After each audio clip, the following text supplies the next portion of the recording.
And welcome to Chieftain Stadium as we begin in progress of this last Chieftain home game of the season as the Chieftains are taking on the Clarkston Bantams.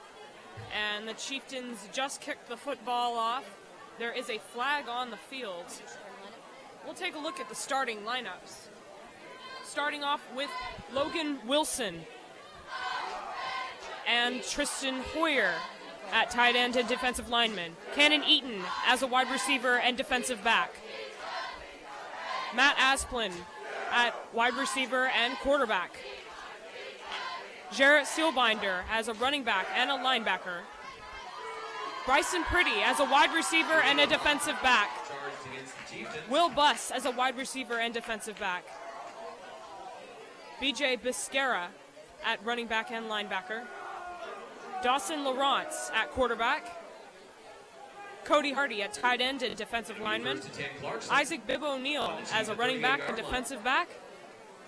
Eric Sarchi at tight end and linebacker. Colby Rabatoy as a running back and defensive back.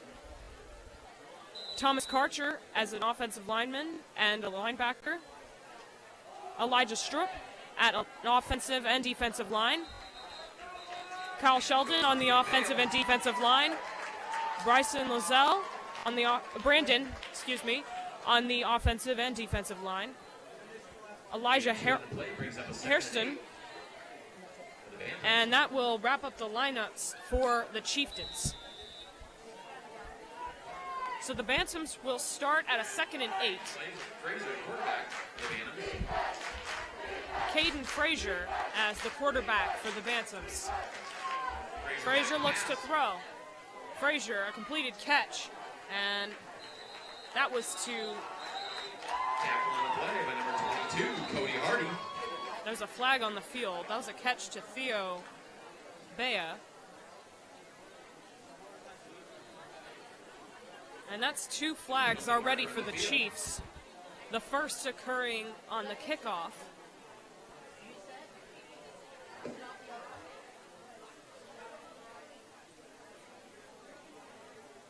So the Chieftains.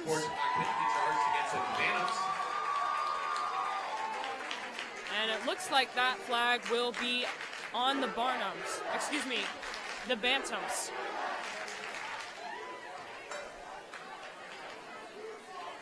So the Bantams will be pushed back.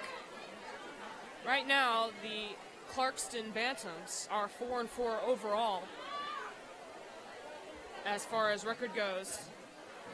And they won their last 2 games, including one against East Valley, 54-14.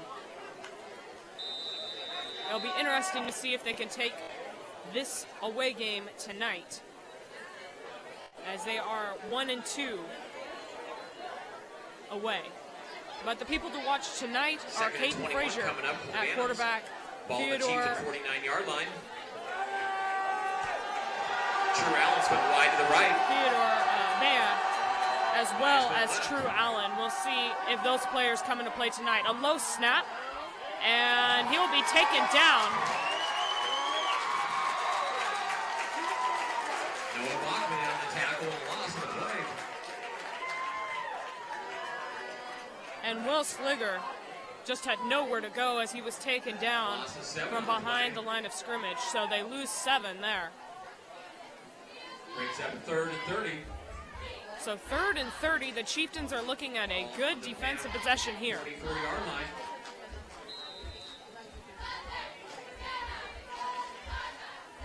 And the rain is really coming down here at Chieftain Stadium. We'll see if that serves as a player tonight, as the Bantams do like to throw it. Their quarterback, Caden Frazier, throws an average of 223 yards a game. He'll throw it here, and that pass is caught. True Allen with a nice catch, but that's not going to be enough, as I'll bring up a 4th down for the Bantams.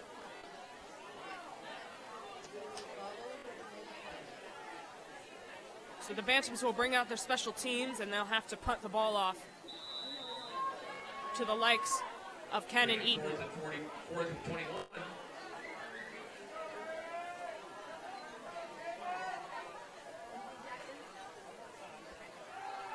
So a nice defensive possession for the Chiefs as the Bantams kick.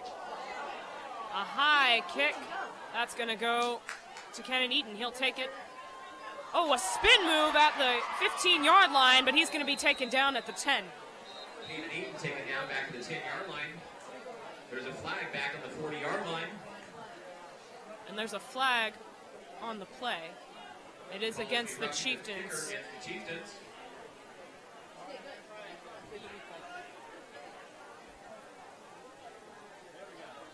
And Cannon Eaton was taken down at the 10, but it may not matter due to the roughing the kicker penalty, which will call for a re-kick.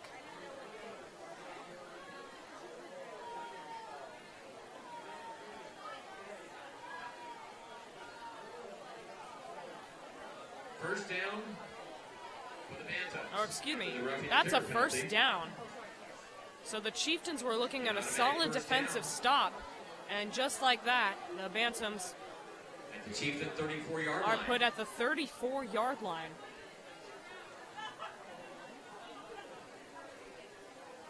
And that is a major blow against the Chieftains.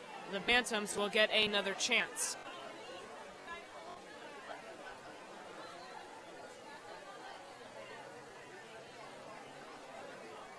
Well, we want to welcome you for watching this tonight. I am Jordan Ryan, your host. We were in quite a hurry to start this off today, and I just wanted to make sure to welcome you to the Chieftains' final home game and senior night here as they face off against Clarkston High School, who has come a full 5.5 hours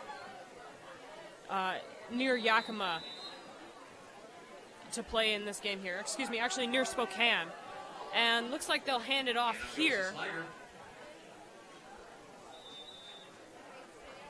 And Will Sliger will not get very far there, but he'll pick up a few yards.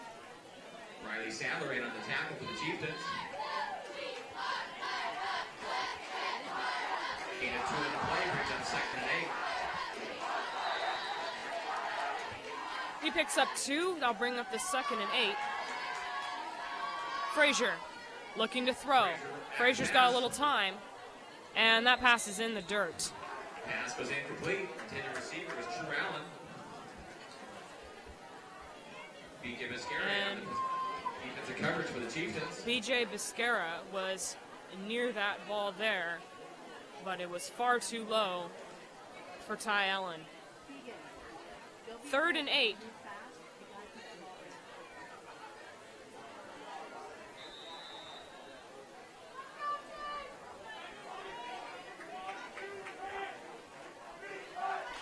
Frazier looks to throw it again. Frazier's got a little time. He might take it himself. Frazier will be pushed out of bounds. Forced out of bounds. Jackson Fox. And Gain of 1 on the play. there may be a gain of maybe 1 on that play, but that's going to bring up a... He'll actually lose 1. So 4th and 9.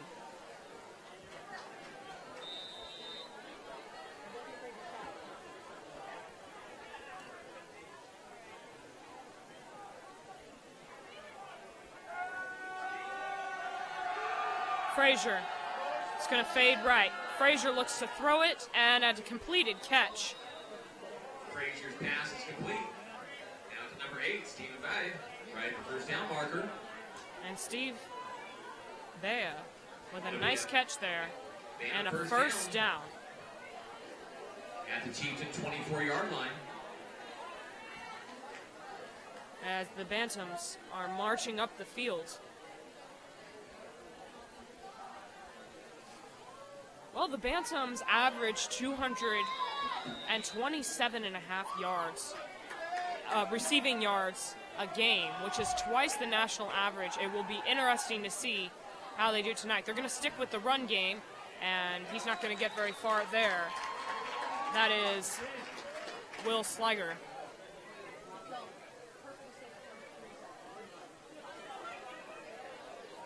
Riley Sadler in on the tackle. So he may have gotten to the line of scrimmage there. He actually got a yard. We'll take a look at that again. As he was just swarmed by Chieftain defenders on that play. They'll go to the running game again. Slicing through defenders is Aiden Gallas. Tackle by Fobbs, also in on the tackle, Bryson Pretty. After a gain of 9 and another first down. So another first down. The first and 10 Bantam on the Chieftain 14-yard line. So 7 minutes and 50 seconds to go. The Bantams are looking good as far as scoring goes, as they sit at the 14-yard line. The handoff. Taken down quickly. Jackson Fobbs into the tackle. Jackson Fobbs again, who was able to get on the tackle.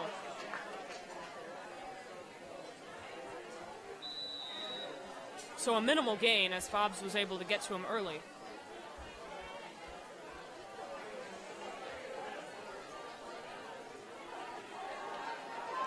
Frazier with 3 receivers on the field. He's going to go to one of them. He's going to throw it there. Completed pass to Gallas. Gallas will be just short of the touchdown. Tackle on the play by number 24, Isaac Bibb O'Neill. Bibb O'Neill was able to get to him on that play there. First and goal, Bantams. First and goal for the Bantams as they are well within kicking range, worst case scenario.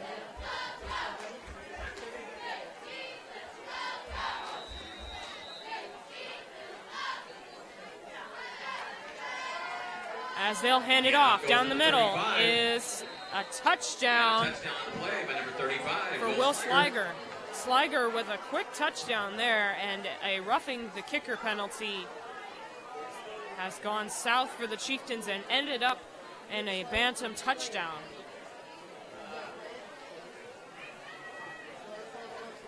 And a nice touchdown as he was able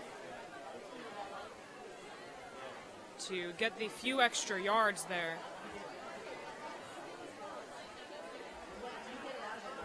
So the Bantams will kick for the extra point.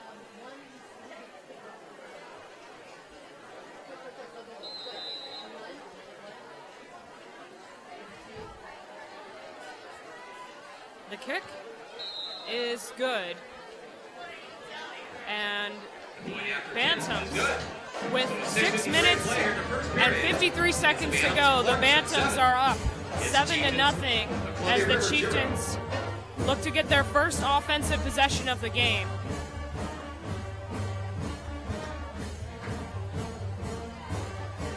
Well, according to the state rankings, these teams are fairly evenly matched, as in 2A football right now, the Chiefs are ranked number 20 in the state, whereas the Bantams are at 22. So the Chieftains may have met their match tonight on their home field.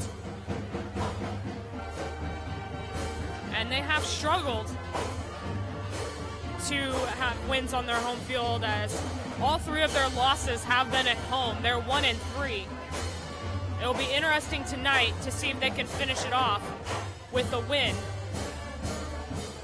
But right now, Columbia River is overall at a 5-3.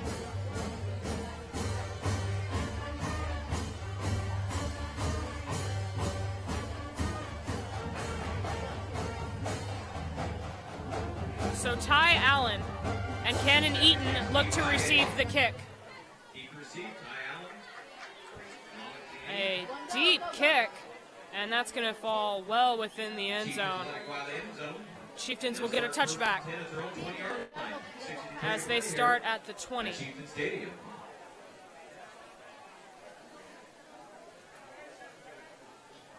So the Chieftains will start at the 20 with 6:53 left to go.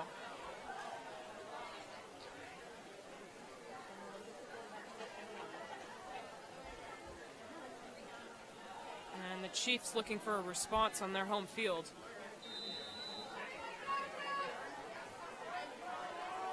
Dawson Lawrence will start as the quarterback with no one in the backfield as there are. And that is a whistle and a flag. Offside charge against the Bantams. And Hayden Rogers for the Barnums. Be a loss of 5 in the play, brings up the Bantams. Jumped the line a little too quickly as the Chiefs will move up 5 yards. Still an empty backfield for Lawrence. 5 receivers. The throw to Asplund, and he's taken down quickly. And a nice tackle. Loss of 9 in the play. From Alex Idala. Tackle by number 9, Alex Italier.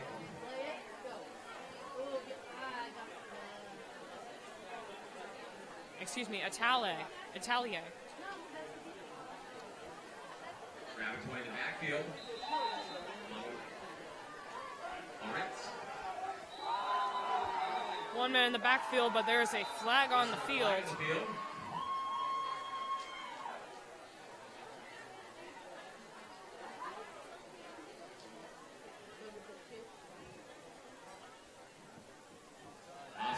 And it's an offsides penalty against the Bantams, so another penalty for the Bantams.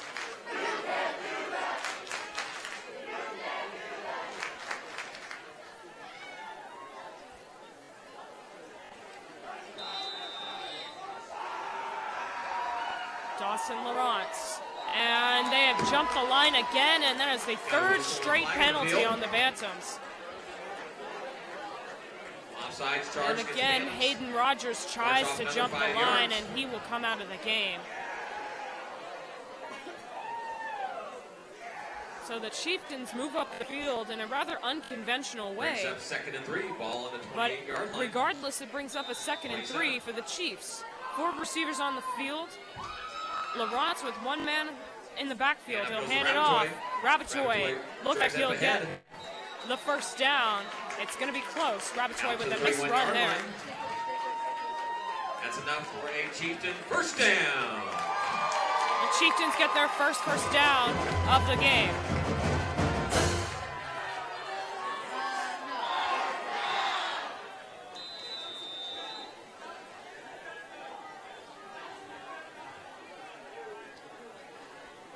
Lawrence still as the QB. 3 receivers on the left side. They'll hand it off again to Rabatoy. Rabatoy, a nice block there. Rabatoy still going. 48-yard line. And he'll flip into the 50-yard line. Taken down there by True Allen. Colby Rabatoy with a nice play. 1st and 10 Chieftains at their own 48-yard line. Rabatoy with a nice block from one of his blockers there. To the right, was able to get right at the 50-yard line, give or take, and had a nice run to move the Chieftains up the field. We'll see if that continues here. Rabatoy will go again, and he is thrown to the ground.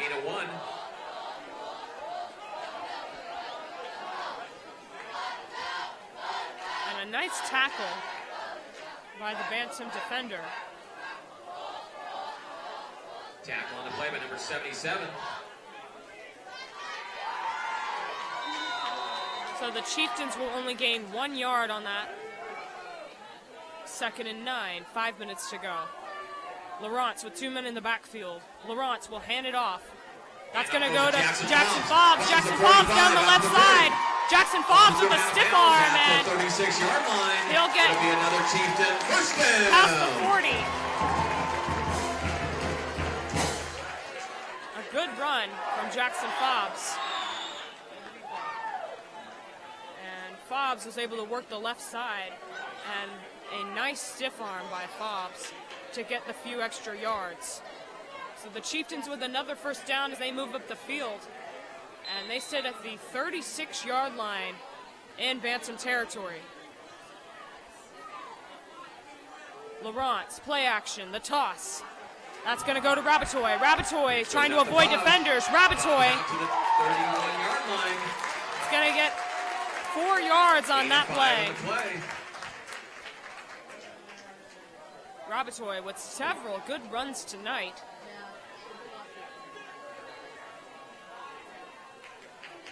And he will come out. Isaac Bibb O'Neill will sub in. Bibb O'Neill checks into the game for the Chieftains. But Rabatoy with several good runs on this drive.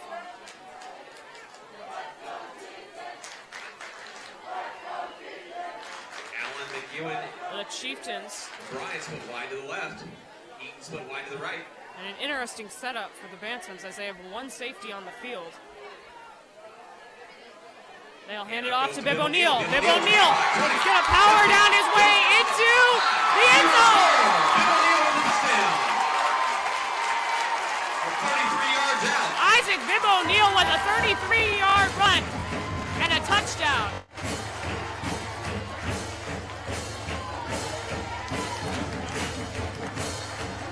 Well, the Chieftains didn't throw it once for positive yards on that drive. Every time they decided to run the football, and it worked beautifully for them, as Bibb O'Neill was able to coast right in for the touchdown, as he was fending off a Bantam defender on the way there. The Chiefs to kick. There are whistles before the kick. Got a whistle and a flag. There is a flag on the field as Cade Lujan was trying to kick that ball off. Lujan, the substitute for Tristan Hoyer, who is in crutches after a rough go a few games ago that has put him on the sidelines. So the Chieftains with 4 minutes to go. And there is a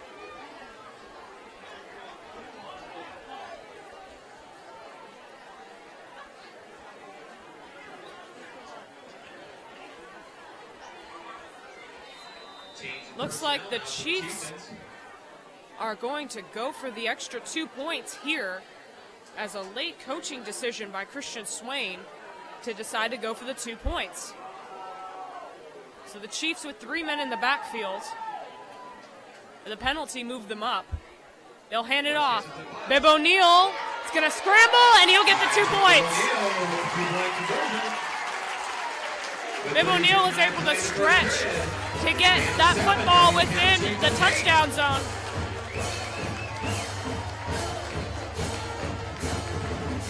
And a nice stretch by Bibb O'Neill as he has scored all of the Chieftains 8 points in this game so far. So the Chieftains are up 8-7 as the Bantams will look to respond here.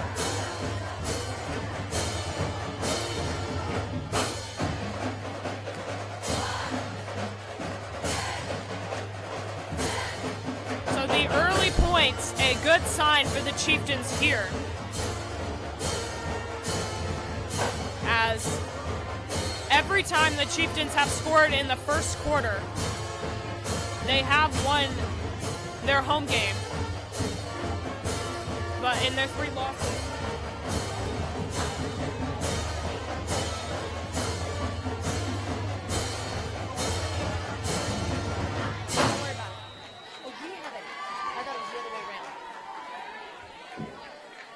the Chiefs will kick it off. And a short kick. The Chieftains get on top of it, and that's a turnover. And nice onside kick there by Cade Lujan. By number 13 of the Chieftains, Keith Lowe. And in the first play of the game, the Chieftains tried an onside kick. And that ended up in a flag. But this time around, the Chieftains end up with the football after a nice onside kick. So the Chieftains sit at the 44-yard line. Thank you. And Matt Asplund will be the quarterback for this drive, most likely. And Asplund fakes the toss. Asplund looking to throw it. He's being chased and he's sacked. Asplund taken down for a loss. And he is taken down. He had nowhere to go on that play. And Sebastian Downs was able to get to Matt Asplund far too quickly there. Loss of 10 on the play brings up 2nd and 20. Good coverage Ball on the 46 by yard the line. Bantams as Asplund had no one to throw it to, which ended up causing the sack. Asplund will go again. 3 receivers on the field. He'll hand it off to Rabatoy. Rabatoy taken down early, and taken down for a loss in the backfield. He's going to lose yards there too, so 2 downs. Both ended up with negative yards.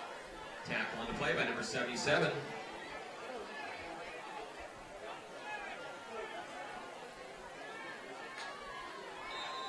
So the Chieftains looking to get a positive run here.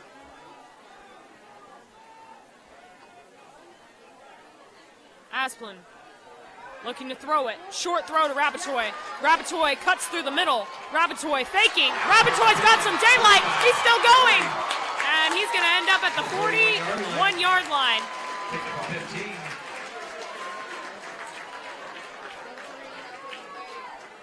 And a nice run by Rabatoy, who has had an excellent game so far. Brings up a 4th and 7. So 4th and 7 as the Chiefs are in Bantam territory. It looks like they're going to go for it here. They're just a little too far into Bantam territory to kick. So Asplund will look to get the first down conversion, a low snap. Asplund looks to throw, rolls to his right, and Ty Allen still running. Ty Allen hops the defender, and that's a touchdown. And there's a flag on the field. That would have been a touchdown there for Ty Allen. 41-yard touchdown reception. There is a flag on the field. He was dancing the line there. A nice completed play to Ty Allen, as he almost stepped on the line there, but there was an illegal block, and nice stretch to get into the end zone. The Chieftains are charged for a block in the back, and that's going to be costly. The Chieftains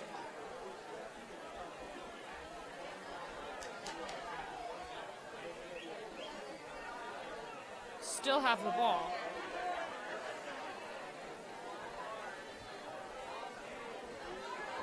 Ty Allen with a nice catch. Brings up a 4th and a short one here coming up for the Chieftains. So that'll be a 4th and 1 for the Chiefs. Ball on the At this 35-yard point, line. if anyone gets over the line of scrimmage, Asplund will hand it off to Bib O'Neill. Bib O'Neill will get more than enough, and a nice job by O'Neill. Isaac Bib O'Neill with a solid running game so far, Another Chieftain first down. as he'll bring the Chieftains another first down, as Bib O'Neill got more than enough for the first down there, as he was able to dive to the 22-yard line. On the Bantam's 23-yard line. Keenan Eads with wide to the left. McEwen wide right, along with Ty Allen. So the Chieftains Bill O'Neill in the backfield. looking to push themselves for another touchdown drive. Asplund will hand it off to Bib O'Neill again. Bib O'Neill following his blockers, and he's going to be taken down shortly after the line of scrimmage.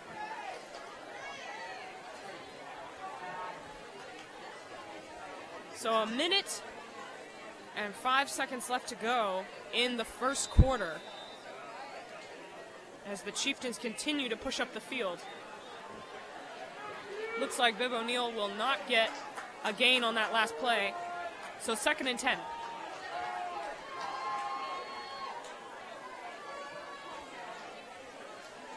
Asplund looks to throw. He's got time. A deep throw intended for Eaton, and that's behind him and to his left. So 3rd and 10 for the Brings up a Chiefs. 3rd and 10 for the 40 Chiefs. seconds to go until Blake we Bryant flip the checking into field. game, along with Rabatoy. Rabatoy is back in the game.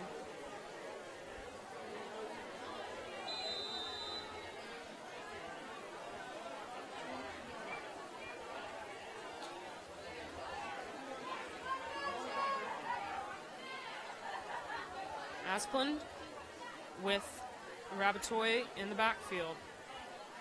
He's going to throw. Asplund's got time. Asplund is sacked. Asplund sacked on the play. Back to the 31-yard line. And now push the Chiefs back to the 31. Loss of 7 on the play. That'll bring up a 4th and 17. The Chieftains still too deep for a reasonable field goal and too close to punt the ball, so they're going to go for it here. Jack Armstrong spit right to the right. Keenan Eaton to the left.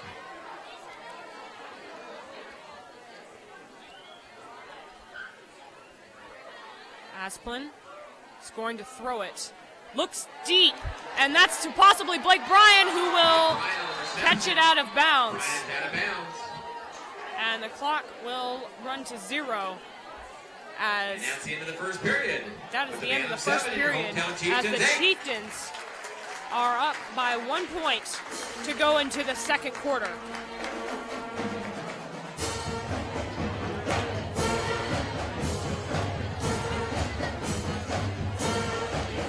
So a turnover on downs for the Chieftains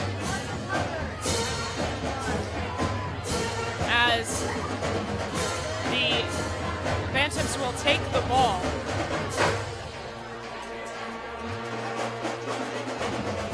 Well, the rain is still coming down here at Chieftain Stadium. So far, that hasn't been a factor as far as missed catches. But the Chieftains have mainly relied on handing the ball off. The Bantams, on the other hand, have done a mixture of receiving and rushing. But they have not run nearly as many offensive sets as the Chiefs have so far, so it'll be interesting to see if their throwing game is effective.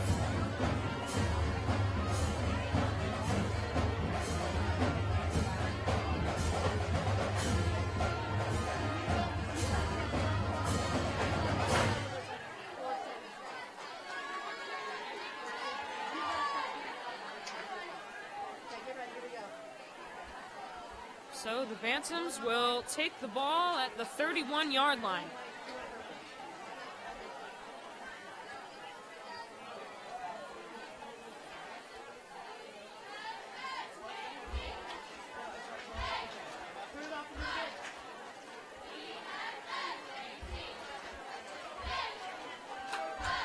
So Caden Frazier at the helm is QB.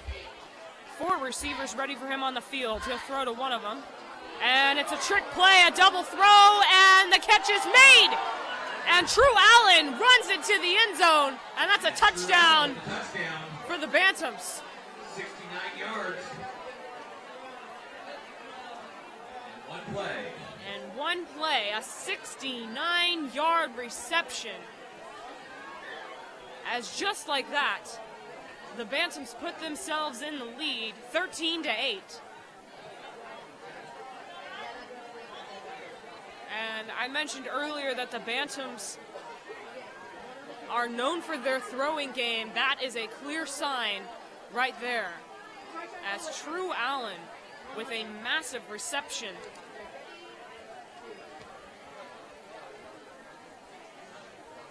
As that is going to add to his 732 total receiving yards this season. Another 69 for him. The Bantams will complete the extra point, and that puts them up 14-8. The Chieftains looking for a response here as the Bantams with a quick dagger, as True Allen was able to get in that touchdown there. A trick play and a reverse there has put the Bantams in a nice position to start this second quarter. And True Allen's off to an excellent start as he averages 91.5 receiving yards a game. And he is well on his way to making that average tonight.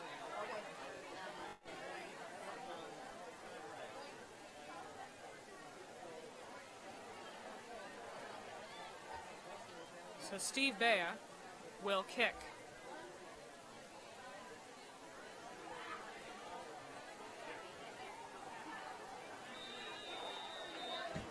Ty Allen and Camden Eaton look to receive in the backfield. And a deep kick from Bea, as that is going to fall into touchback territory, as the Chieftains will start at the 20.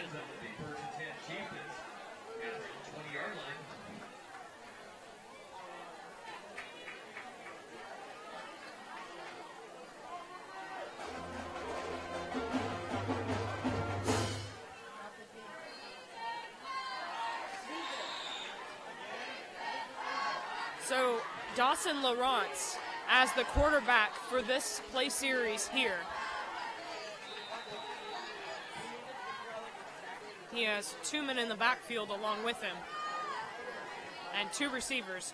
He'll hand it off. That's to Fobbs. Jackson Fobbs slicing down the middle. Fobbs still going. And a nice run there for Fobbs as he was able to pick up about 8 yards there. Brings up 2nd and 2 for the Chieftains. So 2nd and 2 as the Chieftains are looking at nice field position for 2nd down.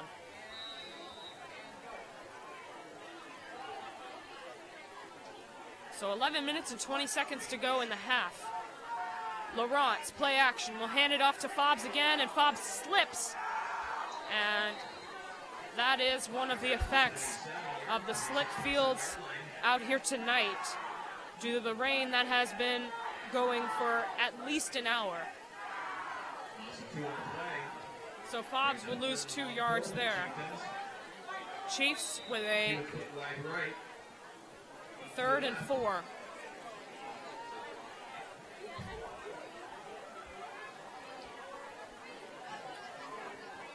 Dawson Lawrence looks for time to throw it.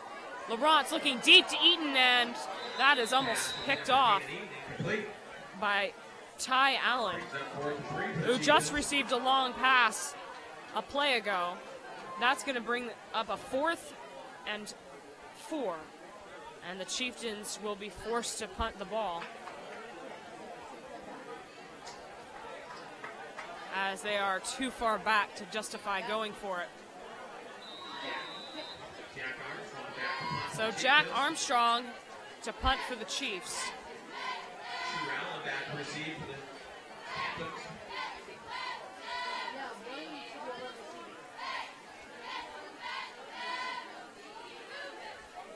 Armstrong, a nice kick, and that's going to fall back into to True Allen's hands. Allen's still going. Allen at the 50, and there are several flags being thrown. Allen out of bounds at the 48. There is a flag back at the 42. So Allen was able to get to the 50-yard line.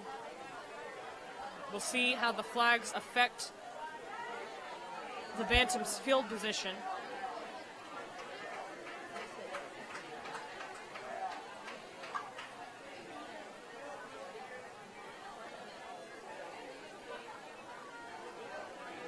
And it looks like that is on the Bantams.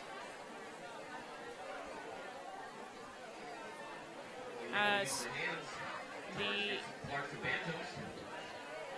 Chieftains will get a defensive break here.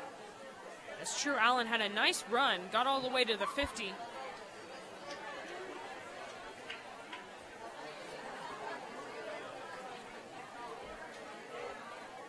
But the Bantams will be pushed back to the 32. First and 10 Bantams at their own 31-yard line. Frazier and quarterback. Frazier hands it off, and that's going to be a completed 6 yards Tackle on the play by number 10, Tyrell Vibat. by Will Sliger.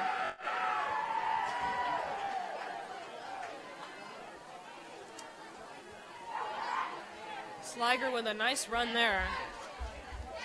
And he'll pick up a few yards. And Clarkston will get a holding penalty.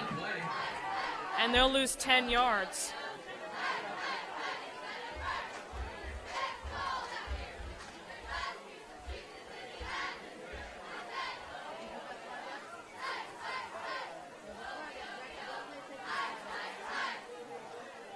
So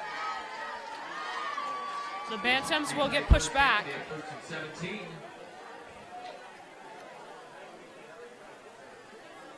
First and 17 for Clarkston. Chieftains looking to blitz. Frazier has to rush the pass and he'll throw it out of bounds.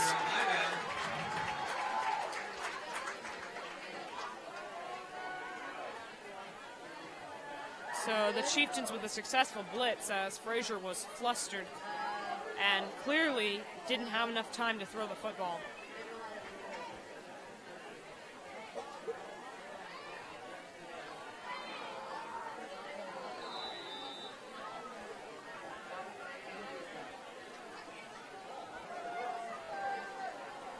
So Caden Frazier looking to make up the 17 yards. Frazier back to pass. Frazier's got a lot of time. He's going to throw it, and that's going to drift out of bounds.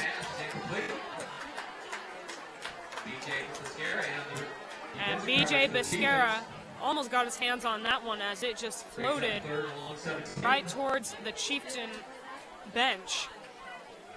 So 10 minutes to go. The Bantams looking at a 3rd and 17.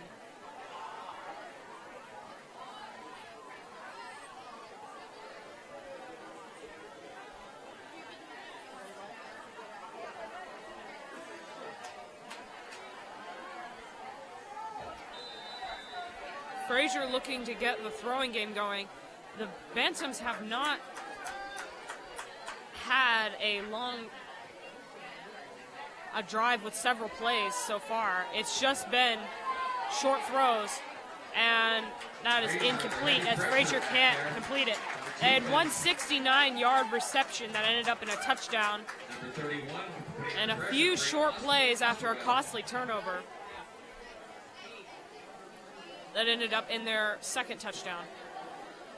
So Frazier just threw that one in the dirt as it couldn't quite get to his intended receiver, so the Clarkston Bantams will have to kick.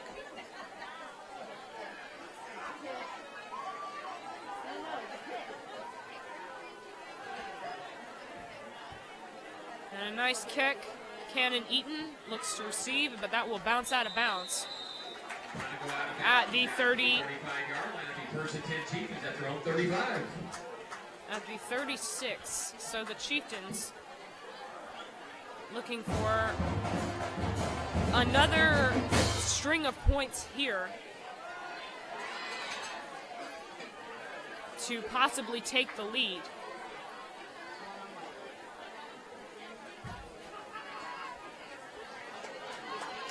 So Dawson Lawrence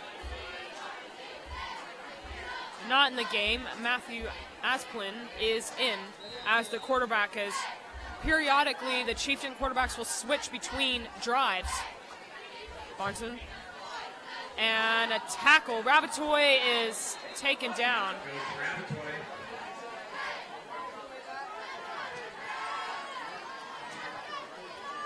As Rabatoy's been good all night. Not a solid run for him on that one there. So the Chieftains lose 2 yards.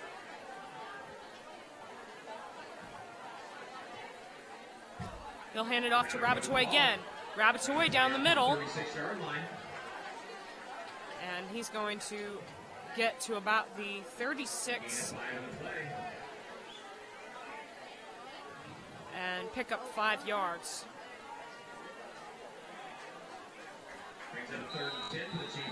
So the Chieftains back at the original line of scrimmage. Bill O'Neill remains in the backfield with Asplin and 4 receivers ready for the Chiefs. Blake Bryan running. Asplund fading back. That's a completed catch to Cannon Eaton. Eaton still going. Eaton fakes. Eaton is taken down in Bantam territory at the 35.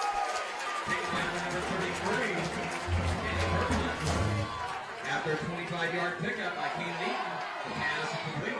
And a nice catch to Eaton as he was able to run down the left sideline and get the first down as the Chieftains are well within Bantam territory.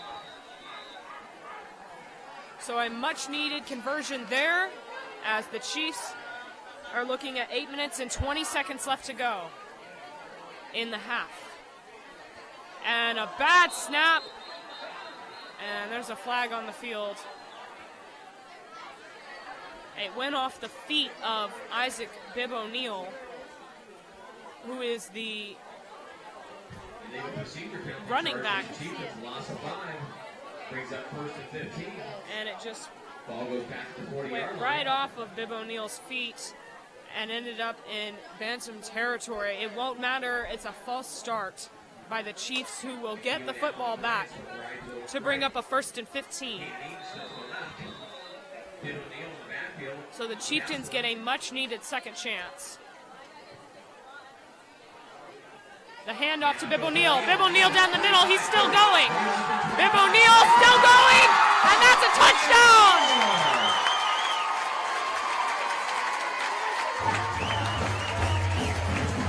Bibb O'Neill breaking tackles left and right. Was able to get the touchdown there. And a great run as Bibb O'Neill just powered his way into the end zone to score 14, all 14 of the Chieftains' points so far. And Isaac Bibb O'Neill is having an excellent game tonight with that touchdown there. So the Chieftains will look to kick to take the lead. Cade Lujan for the extra point. It's good. So the Chieftains take a 15-14 lead with 7 minutes and 56 seconds left to go in the half. The Chieftains with a nice drive, and they're able to take the lead. Well, this has been a relatively high-scoring game for the Chieftains tonight. Early on, we are already at 15. So the Chiefs will kick it off for the second time in this game. Or excuse me, the third time, but the second time off of a touchdown.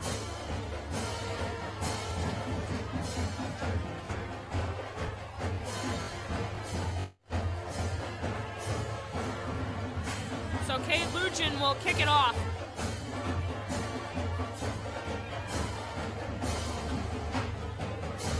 To the Clarkston Bantams.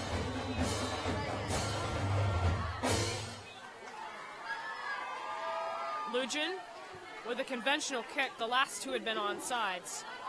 And the kick is dropped, but quickly recovered by Peyton Kaufman, who is taken down at the 25-yard line.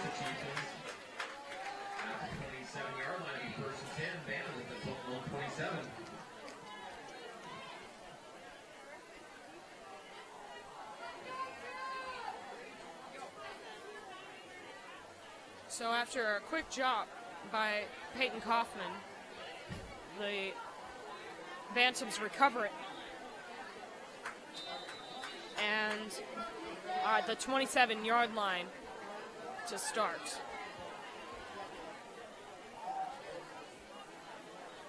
Frazier to hand it off. That's Will Sliger looking to get around. Sliger taken down by most of the Chiefs.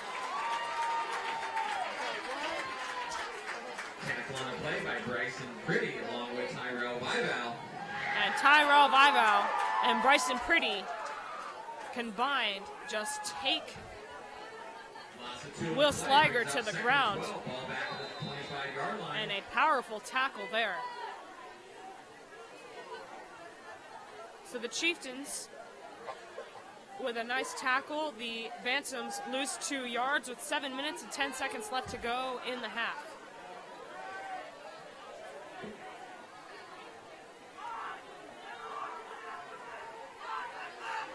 The handoff again. A nice block there, and he is taken down. There's a helmet on the field. Tackle and play by number 65, Noah Bachman. And Noah Bachman. We give a flag in the field. Jackson Fobb's helmet came off the field, or excuse me, came off of his head and ended up on the field on that play.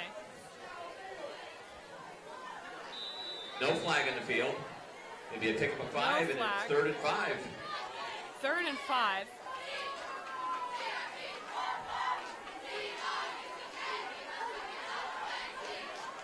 The Bantams with a key possession here. And the Chieftains looking to stop the Bantams in their tracks. Frazier, he's got time. He's going to throw it. And that throw is off the hands of True Allen. Good coverage by Cannon Eaton. And Allen was not able to get his hands on that football. As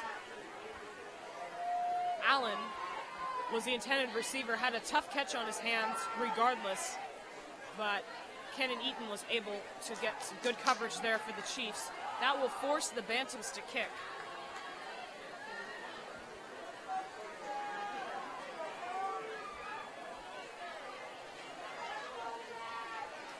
Cannon Eaton looking to receive.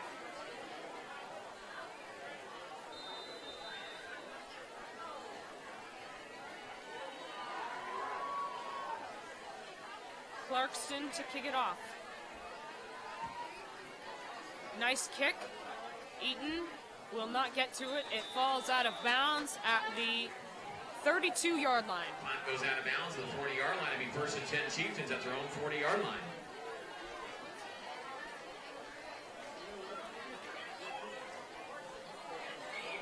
It looks like actually the ball will be pushed up at the 40.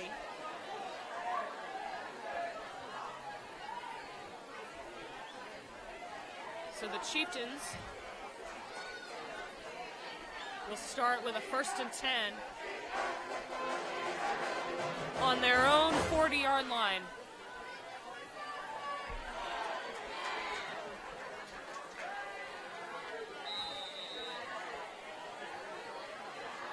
Dawson Lawrence as the quarterback. He looks to throw. Lawrence is going to do it, take it himself, and he is taken down abruptly at the 35-yard line. Brings up 2nd and 15. So he'll lose 5 as he ends up at the 35-yard line. 2nd and 15 for the Chiefs.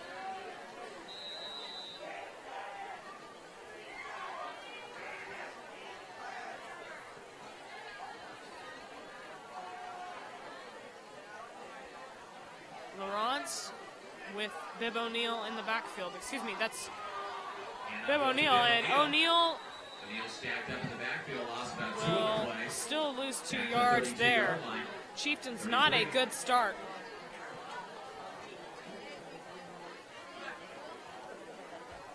As Bib O'Neill had nowhere to go and was taken down before the line of scrimmage. So the Chieftains with a 3rd and 17. They have had some big 3rd down conversions in this game so far. Let's see if they can pull another one off right now. Lawrence throws it to Cannon Eaton. Eaton still going. Eaton at the 42. Down to the 41-yard line.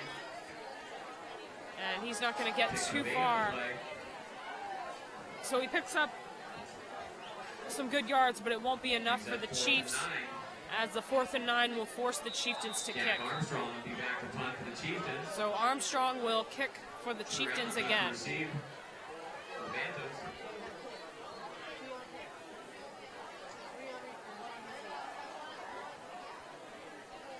So 4 minutes and 16 seconds left to go, as the Chiefs are still up by 1. the Bantams have another opportunity here to score. Armstrong with a nice kick. Ty Allen will get to the football. Allen is, a missed tackle by Jackson Fobbs. True Allen still going, and he will be taken down at the 45. 34-yard line. 35 yards in return. As Jackson Fobbs had Allen in his grasp, but just slipped from his fingers as Allen was able to work that left sideline and get another 30 yards out of it.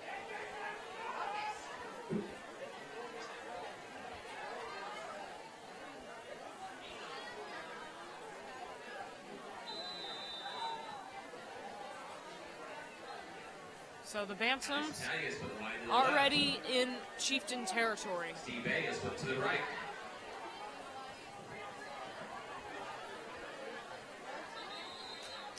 And there's a flag on the field.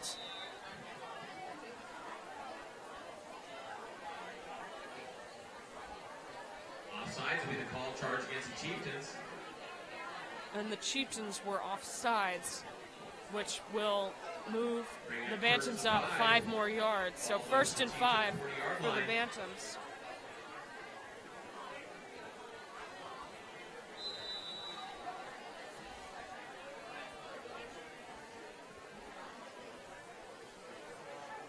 So Frazier with some solid position here. He'll hand it off. The Bantams down the middle. And that is Aiden Gallas, who was able to get the first down. And Gallas, with a nice run there, to able to get the first down, as he was taken down by Vivo.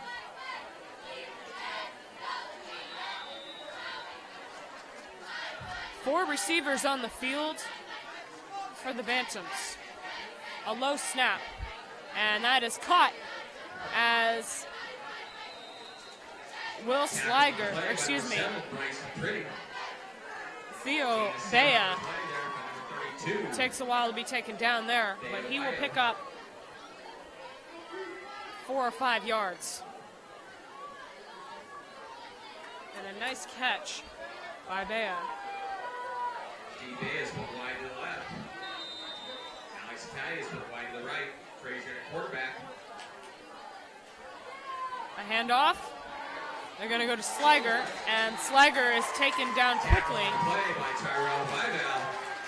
And Vival with another nice tackle. Gain of 2. Brings up.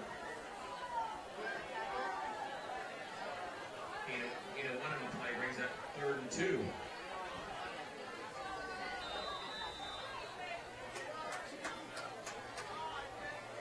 So 3rd and 1. Clarkston's going to hand it off, and he's taken pushback early. He may not have gotten the first down there, as the Chieftain defenders got to him early. Number 31, Drake Osterwheel.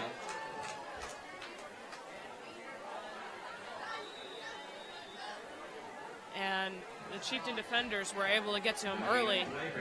No gain. 4th and 1, and a timeout for the Chieftains, as both teams will talk it over. So 2 minutes to go, as the Chieftains still remain up by 1 point. 4th and 1, it is conceivable for the Bantams to go for it here, as their running game has proved effective enough to be able to get 3 or 4 yards of play.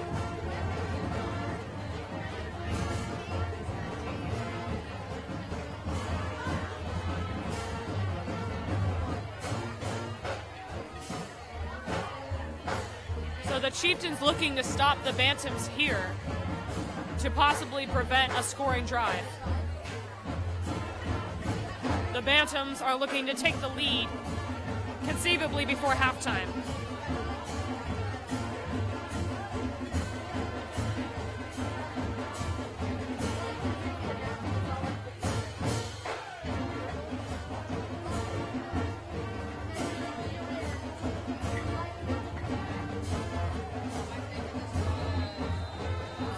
1 at the 25-yard line as the Bantams look to complete their first down conversion here. The Chieftains will need a strong defensive push here. And the Bantams throw it. That's caught. Here he goes into the end zone. And a trick play and a touchdown. Austin Armstrong with a nice catch and a touchdown for the Chiefs. And just like that, the Bantams, who normally would have run it, throw the ball there and showing their offensive strength. And a nice catch by Austin Armstrong to run in for the 25-yard conversion. So the Bantams will kick for the extra point.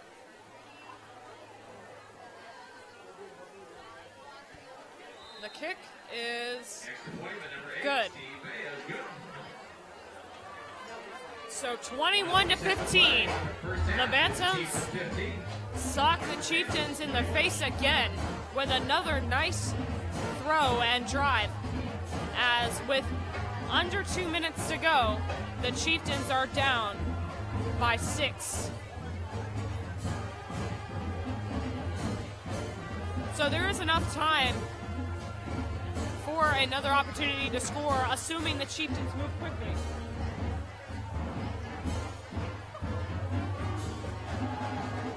But they'll have to be pretty quick as far as their clock consumption and moving up the field.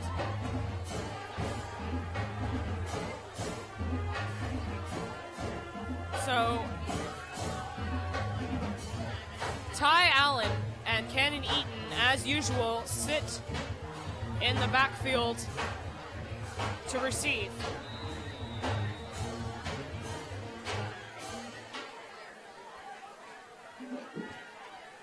A long kick will end up in Allen's hands.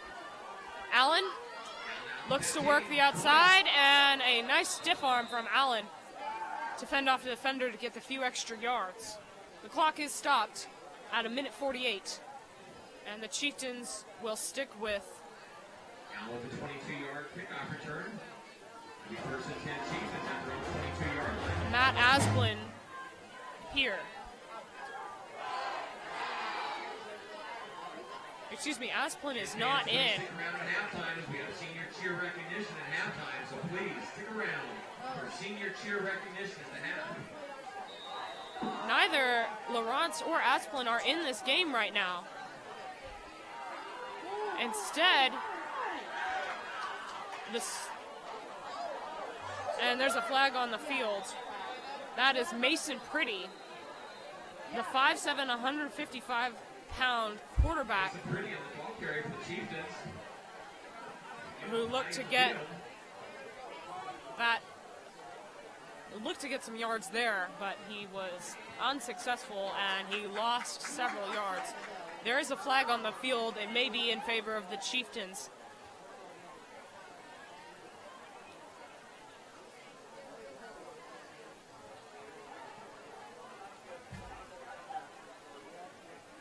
As there's 1:40 left to go in the half.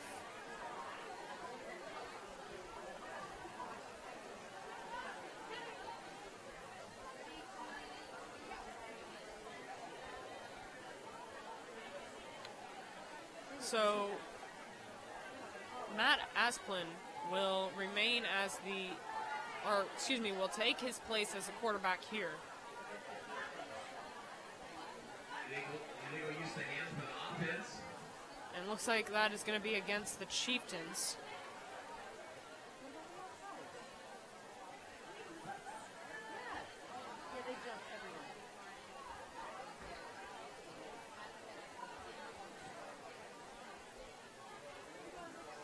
So there's quite a bit of talk here as the Chieftains will get pushed even further back. As with 1:40 to go, that is not good for the Chieftains in their hopes of a touchdown drive.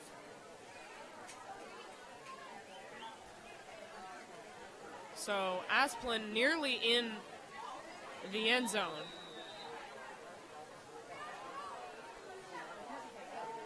Asplin. Play action, looks to throw it. Eaton will receive that football. Eaton down the middle. Eaton will be taken down at the 15. Taken down there by number 35. The clock is running.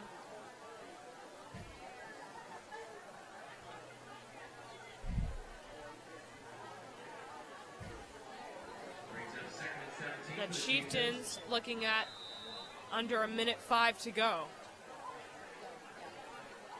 4 receivers on the field. Asplin looks to throw it deep. That's going to be to Allen if it's received, and it is incomplete. Allen trying to argue for a pass interference, but he will get no such fair treatment there. 57 seconds left to go.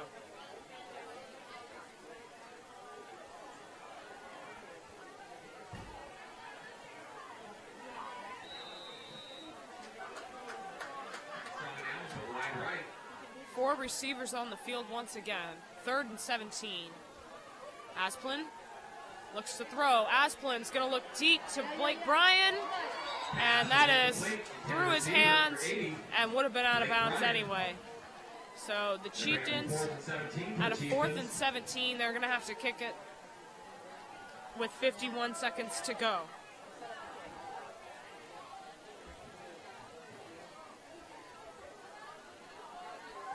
And that is a tough blow for the Chieftains. Armstrong will be set to kick again.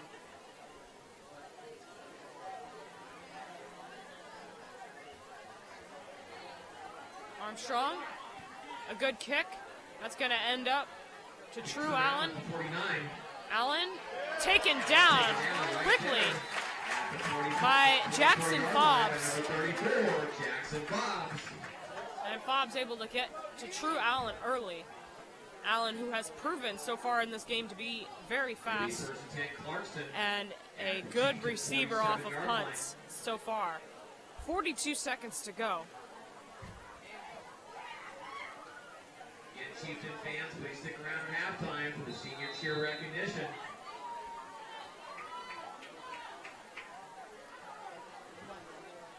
So the Bantams looking to extend their lead going into the half.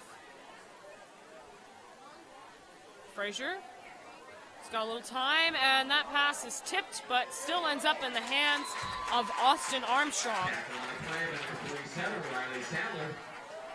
Also in the play, Cody Hardy.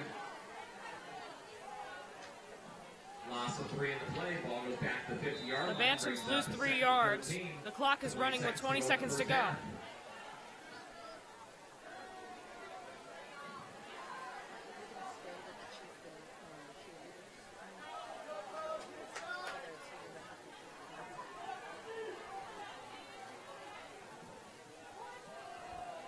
And they'll hand it off.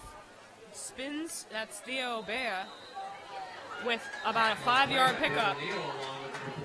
But that will end the half as the Bantams are at 21 to 15 as the Bantams are going in with a lead to the half. This has been a high-scoring game so far, but we still have another whole half worth of football. Don't go anywhere as we are going to stay with the Chieftain cheerleaders throughout the half.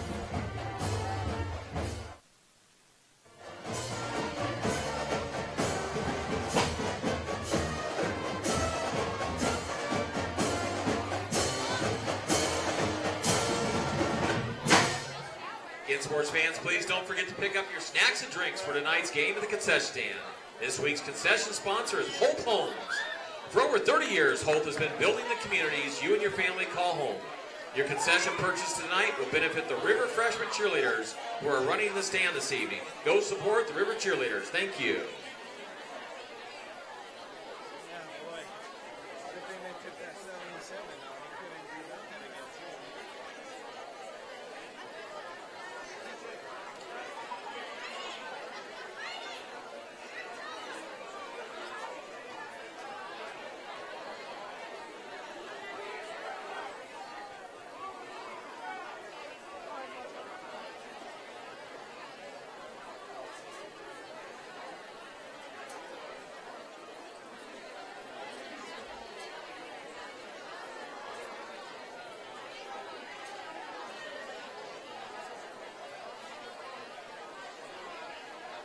All right, Chieftain football fans, we are very fortunate to have such a great cheerleading unit.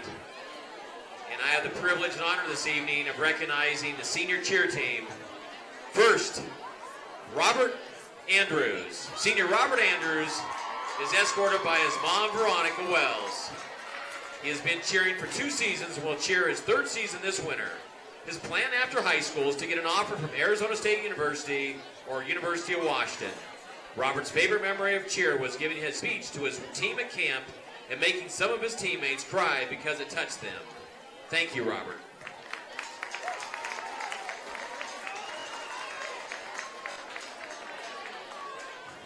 Corey Bernard.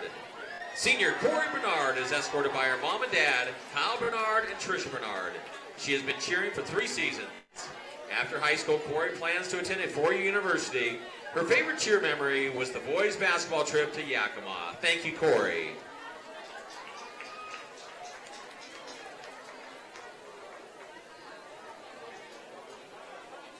Maya Wynn. Senior Maya Wynn is escorted by her parents, Jackie and Kenny, and her little brother, Kai. She has been cheering for 6 seasons. After high school, Maya plans on going to the University of Washington to become an architectural engineer. Her favorite cheer memory is going to Yakima, making fun memories with her best friends. Shout out to her amazing family that's always there to make her happy and guide her in the right direction. She wants to thank you guys for always being there for her and for her loving unconditionally. She also wants to thank her boyfriend for all the unforgettable memories and for his endless love and affection. Much love for all. Thank you. Nico Wilbur. Senior Nico Wilbur is escorted by her mom, Diana Lau, and mom, Amber Wilbur, dad, Jason Wilbur, and brother, Tegan Wilbur. She has been cheering for 6 seasons. Nico's favorite cheer memory is when the boys' basketball team made it to state and the whole varsity squad got to travel to Yakima to cheer. It was a great bonding experience and only brought the team closer. She's thankful to say cheer has brought her some of her best friends. After high school, Nico plans to attend a 4-year university, study pre-med with a major in chemistry and a minor in Spanish. She would then like to apply medical school to study to become an anesthesiologist. Great job, Nico. Brooke Baldwin. Brooke Baldwin is escorted by her parents, Bill Baldwin and Kathy Baldwin. She has been cheering for 7 seasons and will cheer her 8th season this winter. After high school, Brooke plans to attend a 4-year university to study mathematics and finance. Her favorite cheer memory is going to the boys' basketball tournament in Yakima. Thank you, Brooke. Jessica Willison. Senior Jessica is escorted by her parents, Catherine, and Michael. She has been cheering for 9 seasons so far and plans to cheer for a 10th this winter. Her favorite cheer memory was her sophomore year at a rivalry game when the crowd sang happy birthday to her. After high school, Jessica plans to attend a 4-year university and major in nursing. Thank you, Jessica. Aspen Warwick. Senior Aspen is escorted by her mom, Tanel Fitch, and her dad, HM2 Evan Fitch, United States Navy. Shout out to him. Her name, Chris Rick, and her papa, Dean Rick. She has been cheering for 10 seasons and plans to cheer for her 11th season this winter. After high school, Aspen's moving to Utah to attend midwifery school in Salt Lake City to become a certified midwife. Her favorite cheer memory is going to state basketball tournament last year and getting to stay in a hotel with her team. Thank you, Aspen. Bailey McKinnon. Senior Bailey McKinnon is escorted by her mom, Angie Dannerman, dad, Josh Dannerman, and brother, Dylan Dannerman. She has been cheering for 7 seasons and plans to cheer her 8th this winter. After high school, Bailey plans to attend a 4-year university to pursue a degree in nursing. Her favorite cheer memory was going to Yakima with the state basketball championship last year with her team. Thank you, Bailey. Quinn Borton. Senior Quinn Borton is escorted by her mom and stepdad, Mr. and Mrs. Eaton. She has been cheering for 7 seasons and plans to cheer her 8th season. Her sister Kaylee and niece Cambria are also with us this evening. Quinn's future plans are to attend a 4-year college after high school. Her favorite memory is cheer camp. The whole time was filled with amazing memories. Aisha Moore. Senior Aisha Moore is escorted by her mom, Lindsay. She has been cheering 6 seasons and plans to cheer her 7th season this winter. Aisha's favorite cheer memory would have to be the homecoming dance for the assembly. After high school, she plans to attend Fashion Institute of Design and merchandising to start a career in the fashion industry. Thank you, Aisha. Coach Alley would like to thank all the seniors for an incredible fall season. The 10 of you do such a wonderful job leading this team and creating lifelong memories for all of us. Have a blast with the rest of your senior year. Do all the things you want to do since you were a freshman. First walking into Columbia River. Know that I am incredibly blessed to have coached you all, and I look forward to watching you finish out your high school memories.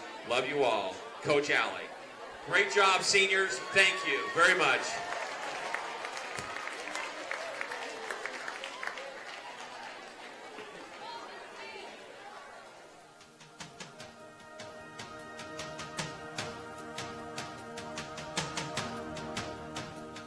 Being part of the Columbia River community is about being part of a team, a collective of people that we're accountable to each other. Really making sure that you are setting the standard in both excellence for academics, clubs, sports, absolutely. But I think that since River has been so good for so long, I think that it is doing your best every single day, and it is really maintaining that standard. It is a sense of pride in all that I do, and it also means to me being a part of a family and a legacy that's actually defined by tradition. You know, I moved here 31 years ago with my wife, and I knew nobody. And now, everywhere I go, I see former students making differences in our community. Being able to honor the people that have come before us is something that is so important, because they're the reason we are where we are now. It kind of sets the standard for what you want to achieve and what you want to exceed the standard. And I think that our best way to honor them is to say we are going to take that legacy and bring our own footprint to it and our own mantra, wherever else we need to do to make that legacy that much better. I always feel like I'm standing I'm standing on the shoulders of greatness. And I always feel like right now I am holding the torch for the future. I am the torch bearer right now. And my hope is that I will be able to keep the tradition of excellence going so that I will be able to pass the torch onto somebody else someday that will be able to keep this wonderful tradition going. Us as teachers, seniors as leaders, that's our job, to keep that tradition alive and keep us, with our eyes on the prize. It's that pursuit of perfection, and even though you don't get it, you can still get excellence. And I think it's also the fact that everyone really cares about each other. This school tries really hard to provide opportunities. Feel like they're a part of our family. If we, work together and team together and show what we expect, excellence every day, every minute, every hour, loving each other, taking care of each other. That the excellence comes from having perseverance, staying with the task even when things get difficult, having some grit and some perseverance. I think that's what makes excellent people. I think that's what makes excellent work in a work environment and students, and I really see that at Columbia River. Everyone is so connected. Everyone is so much into the sports and the clubs and the academics. I think that honestly that helps to build the excellence that we have here. I think because everyone is so connected, they want to be there for each other, and I think that is what ultimately helps us to propel us forward and make us even better than we possibly could be. We have a really tremendous student body. They're leaders, they're innovators, they're scientists, they're amazing athletes. They care and serve one another. You see that excellence bleed over into life, and you see those kids doing, our current kids doing things in the community that make a difference, that start them on a way of caring about not just themselves, but about excellence and about helping out everybody in the community.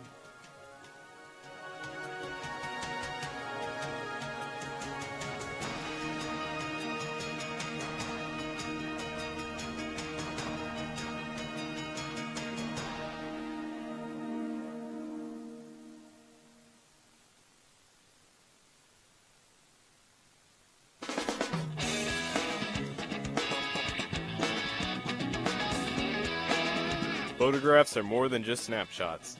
When taken the right way, they become dramatic, personal statements with the power to last forever. In photography classes, students learn the principles of photography through the lens of a professional. You will master new techniques and perfect your picture-taking and editing skills through projects, presentations, and lab experiences, using high-end camera equipment and photo editing software. I've learned how to use a camera very well, as opposed to just putting it on automatic and getting whatever I can get. I can actually take artistic photos and make it look good. Photo 1, 2, and 3 allow students to earn a CTE or art credits. Whether it's a career or a hobby, this class will allow you to capture life's special moments and build your portfolio. Check with your counselor or career specialist to see if this program is offered in your school.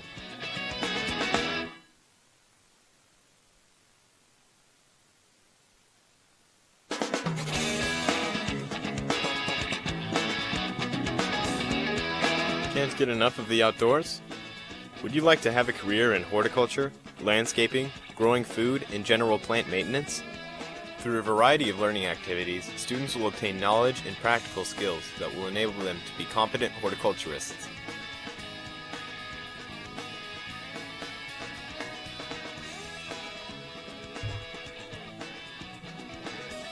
Students learn the science behind the activities.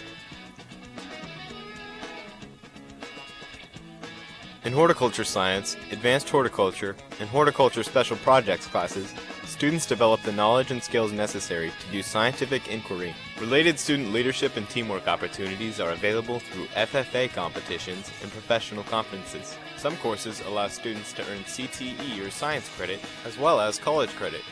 Check with your counselor or career specialist to see if this program is offered in your school. And welcome back to Chieftain Stadium as the Columbia River Chieftains are down by 6 as the Bantams are up 21-15. But the Chieftains on their home field are looking for one last win in their last game, week 9 of this season. Well, I am your host back at it again, Jordan Ryan, as here we are at Columbia River Chieftain Stadium. The rain is really coming down now, and so far it doesn't look like it's affected the players too much, but it will be interesting to see if the intensity of the rain affects the catches between both teams tonight. So far, Caden Frazier and Drew Allen have been excellent players for the Bantams as they are the respective quarterback and main wide receiver for the team. The Chiefs, on the other hand, have relied on the likes of Isaac Bibb O'Neill, who has run in the only 2 Chieftain touchdowns so far, along with Cade Lujan to kick in one of the extra points there. But the Chieftain running game has been strong so far. They just have to get pretty close within the end zone. The Chieftains now looking to respond as they will receive the kick to possibly respond and score here to get themselves back in the lead. I'd also like to remind you that for complete score, schedule, standings, photos, and announcements. So, this is the last game, home game of the season for the Chiefs. It is out of league as the Chieftains currently sit 3rd in league behind Woodland and Hawkinson as the Chieftains lost to Woodland at home last week 40-7, which has solidified their position in 3rd. The Chieftains would like a win tonight to bump up their overall record, but it will not affect them in league play. The same applies for the Clarkston Bantams, who are 4-4 overall and 2-2 in league. This will not affect them as they are a solid 7 or 8 hours away from the Columbia River Chieftains. So a non-league visiting matchup here tonight with stakes to end the season with a win for both teams.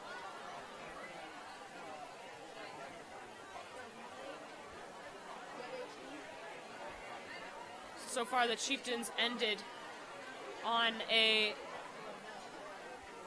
turnover on downs, and that ended up in the Bantam's hands as they ran out the clock to begin the half, or excuse me, to end the half. But here we are to start the third quarter as the Chieftains will be receiving the kick, with Ty Allen and Cannon Eaton respectively in the backfield as usual.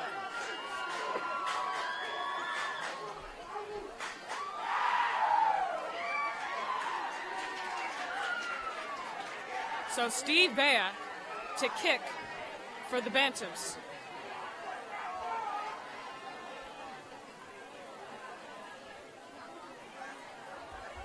There has not been an onside kick for Clarkston yet so far. The Chieftains have tried 2. It'll be interesting to see if Clarkston goes for 1 here. They go for the conventional kick, and that will end up in Allen's hands. Allen running up the middle. Allen breaks 2 tackles, 3 tackles, and he's going to be taken down right at the 21-yard line. First and 10 Chieftains at their own 22.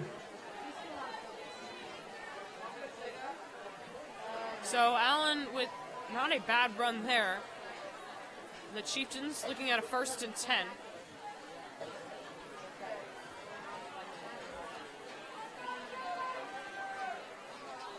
Dawson Laurent as the quarterback. Here in the backfield with 2 receivers on the field, Armstrong and Eaton. He'll toss it back to Bibb O'Neill, who's been doing well all night. Bibb O'Neill will power in for 3 yards. O'Neill out to the 23-yard line.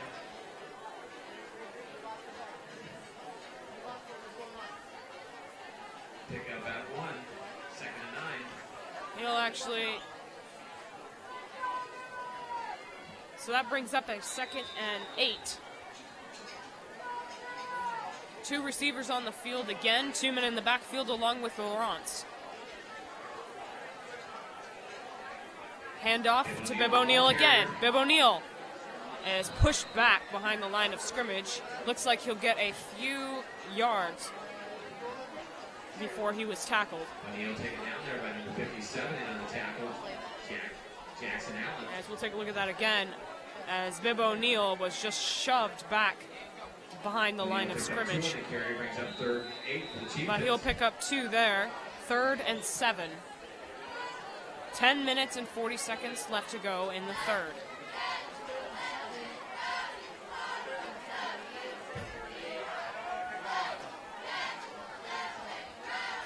Chieftains with 4 receivers on the field. They'll go to Blake Bryan, who is quickly tackled. And a nice tackle from Theo Bea. Reception.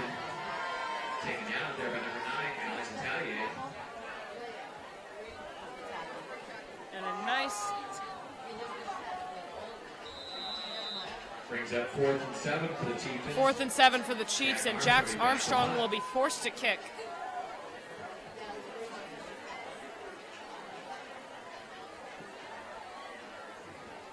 Eddie Barman back to receive. And a nice tackle as taken down there by number 26. Sean Rain was able to get to Clarkston quickly there with a nice tackle. As a good kick and a excellent tackle by Sean Rain.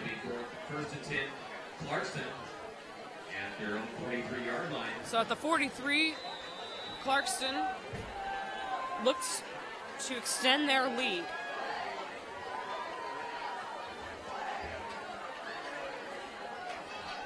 Frazier looks to hand it off. He'll throw it. Frazier throws it out of bounds. Pass is hit by number 8, Steve Byatt, incomplete. And that pass wasn't even close to Steve Byatt.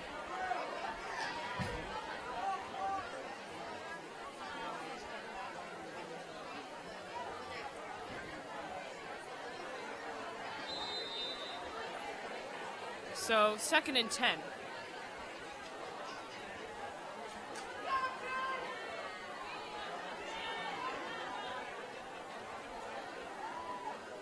3 receivers on the field. And a timeout for the Clarkston Bantams. So they'll take their first timeout of the half to talk it over,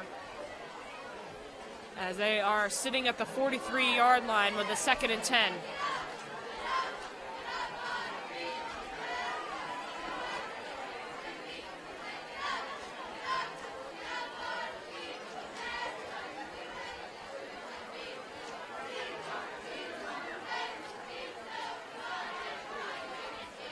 Well, the Bantams have shown their throwing game so far in this game. It'll be interesting to see if they pull out the long-range game again.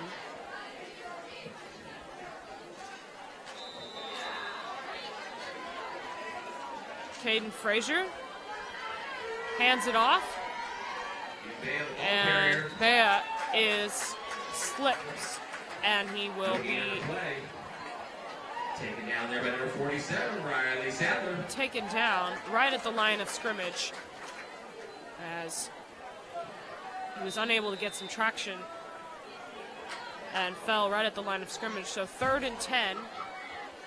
The Bantams with a big play here.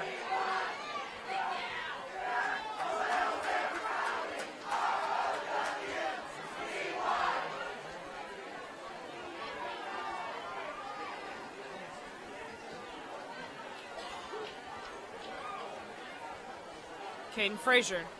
Frazier looks to throw. He's looking deep, and that's received. The pass is complete to Austin Armstrong, and he will dance it to the end zone. Take it in for the 57-yard touchdown. And a 57-yard reception, as Austin Armstrong with a nice catch, and he was just too far ahead of the pack for any Chieftain defender to get to him. And he ends up in the end zone.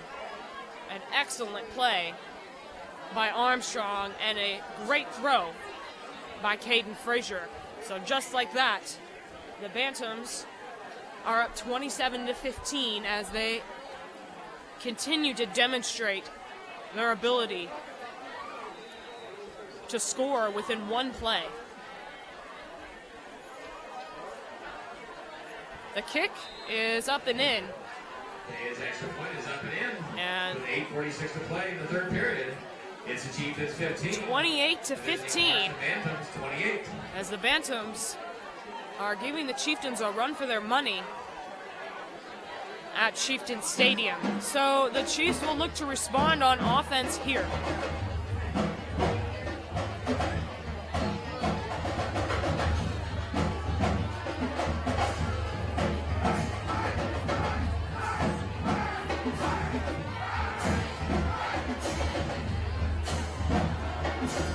So the Chieftains look to receive the football again.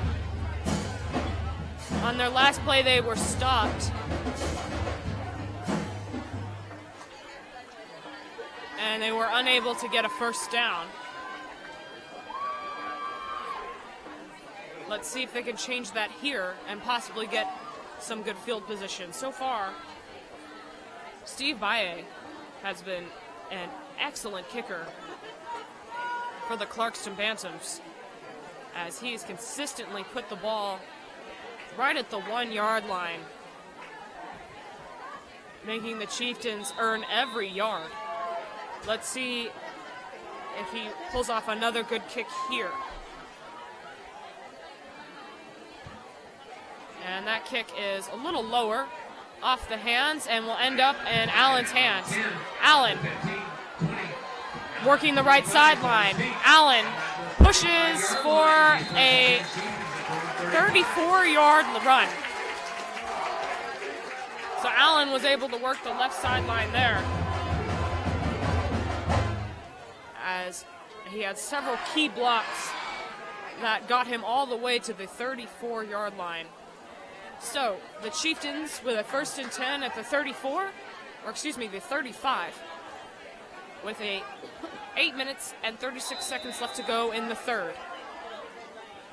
Asplund at the QB position. He'll hand it off to Rabatoy, who is pushed back and taken down before he had so much as a half second with that football.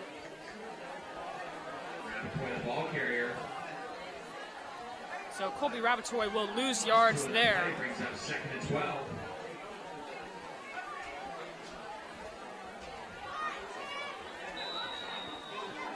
Second and 12, Asplin with 3 receivers and Rabatoy in the backfield.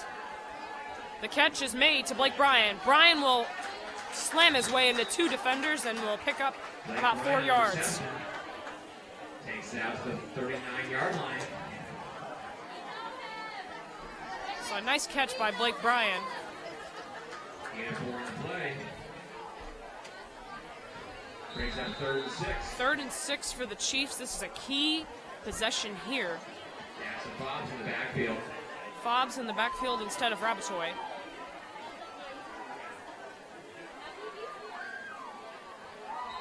And that is going to be an offsides penalty on Blake Bryan. Call the legal procedure penalty charge against the Chiefs. Loss of 5. Brings up 3rd and 11. So 3rd and 11 instead of 3rd and 6 that the Chieftains had earlier.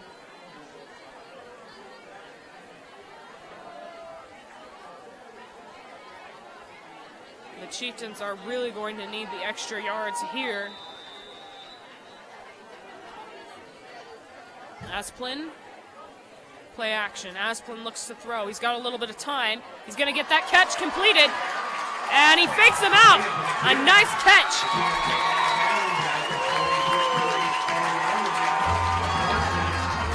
And Austin Meiswan with a nice catch on that play.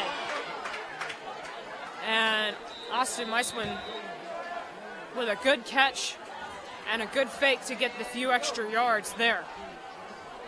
So first down for the Chieftains. They have been pretty successful on their 3rd down conversions so far. A lot of third and long situations for the Chiefs, but they have come through as their reception game has really opened up. So a 24. And it's another Chieftain. So, excuse me, McEwen, Austin McEwen with a nice catch.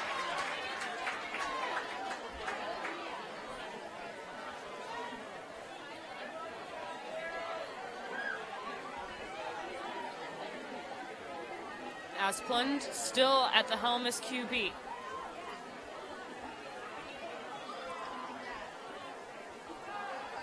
Four receivers on the field for the Chiefs.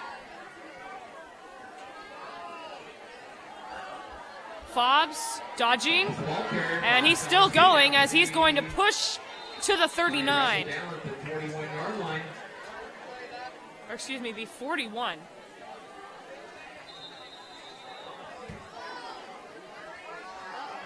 Injury timeout on the field. And there's an injury timeout on the field. Jackson Fobbs is down. 6 minutes and 57 seconds left to go. And to see Fobbs possibly be down right now is not a good sign. Fobbs has been solid for the Chiefs all night.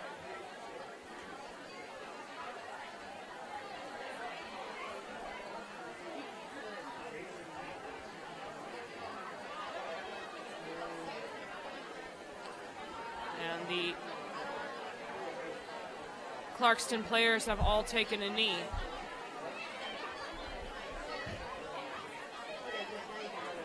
And Fobbs is able to get up on his own feet, and it's good to see him walk off the field.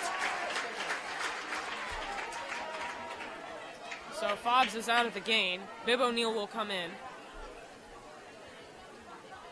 2nd and 7 for the Chiefs at the 41.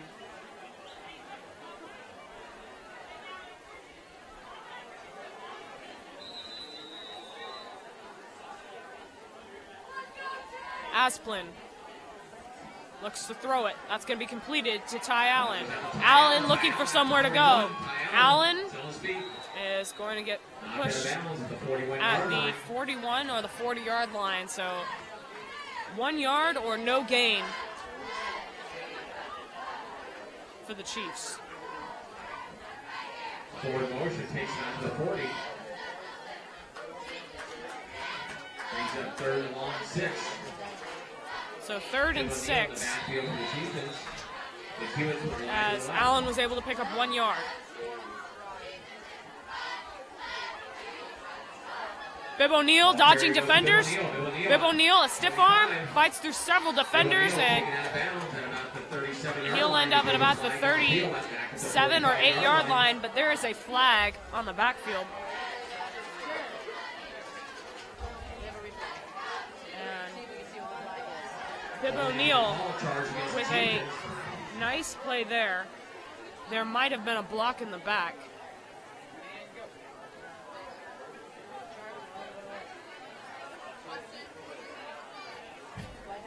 The Chieftains already in a 3rd and long position here.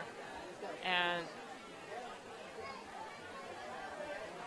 that is against the Chieftains,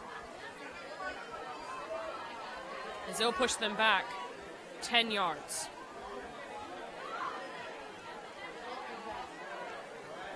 Well, the rain has significantly slowed, which is a good sign for both teams here.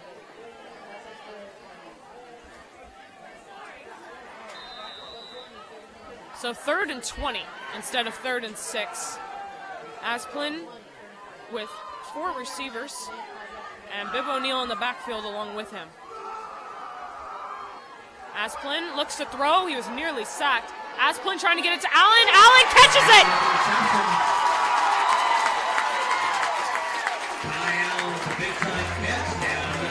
Allen with an excellent catch.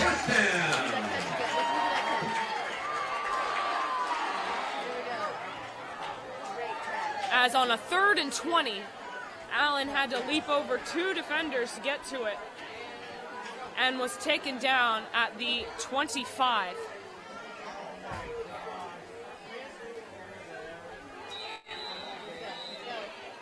So the Chieftains with a key first down with 6 minutes and 20 seconds to go in the 3rd. Asplin to hand it off to Bibb O'Neill. Bibb O'Neill working the right side. He'll take on 3 defenders, and he may gain 1 yard on that play. Bibb O'Neill picks up about 1, maybe 2 in the play.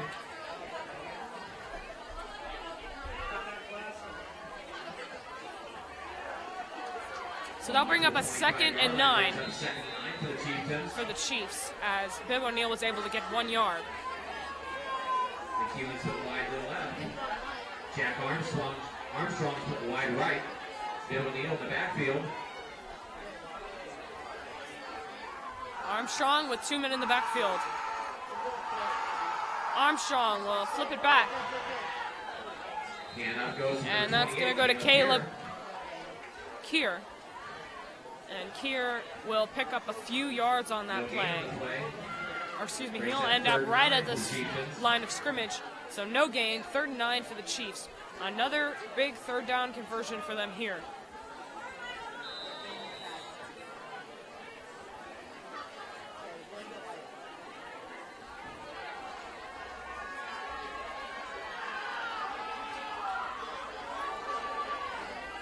Asplin looks to throw.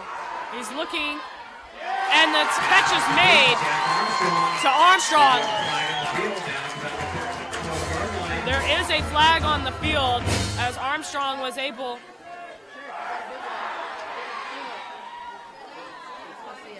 and Armstrong with a nice catch as he was able to get his feet in bounds right before he fell out. It would be a nice first down for the Chiefs if the flag doesn't affect them here, and it won't. That is a pass interference charge against Clarkston. So the Chieftains continue to march their way up the field in hopes of making this game a little closer.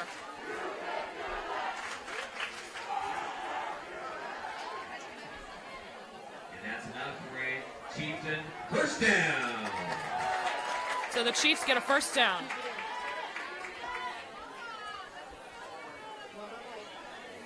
It'll be 1st and 10, or 1st and goal for the Chieftains. 1st and goal for the Chiefs. 7-yard line.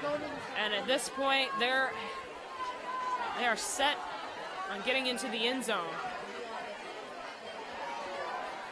Chieftains sit at the 6-yard line right now. Bibb O'Neill to get the ball. Bibb O'Neill pushing forward. He will be just short. Pounds ahead to the 3-yard line. And Bibb O'Neill so far has scored 14 of the 15 Chieftain points that we've seen so far. Down to the 4 will be second and goal from the 4-yard line. So the Chiefs at the 4-yard line.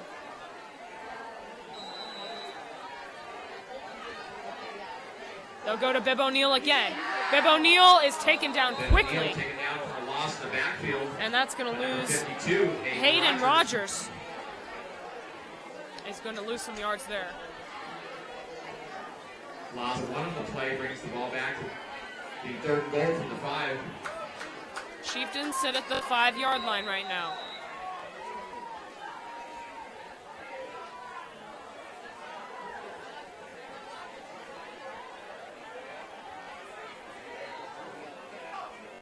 Asplund looks to throw.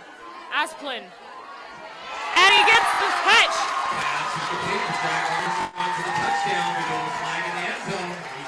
Armstrong with a touchdown catch.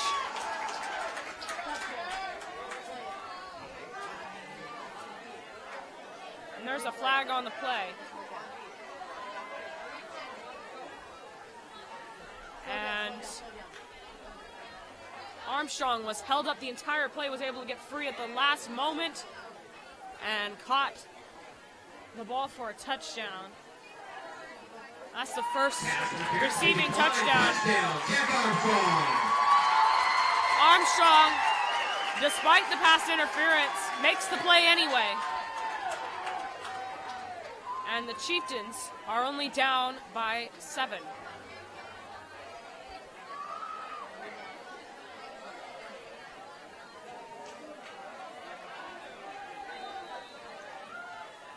So the Chieftains will kick. Cade Lujan. And a high snap. And that's going to be a turnover. A bad snap from the Chieftains center. And point is missed. the extra point is no good. In the 3rd period. It's the Chieftains 21, Clarkston 28. And the Chieftains are not able to complete the extra point as it just goes too high. And ends up in the hands of the the Bantams. So, the Chiefs will kick the ball off as they are down by 7.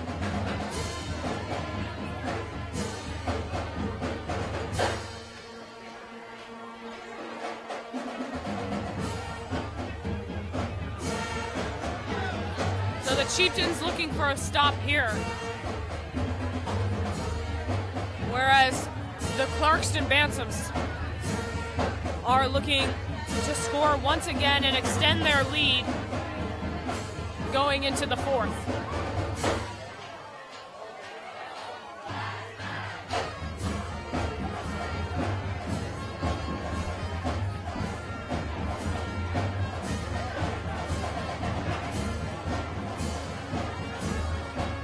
So Cade Lujan to kick it off. The kick. And that's to Theo Baye. Baye still going. Baye avoiding tackles. A nice dodge by Baye as he continues to run side to side throughout the field. Baye is taken out of bounds at the 36 by Isaac Bibb O'Neill. The tackle for the Chieftains.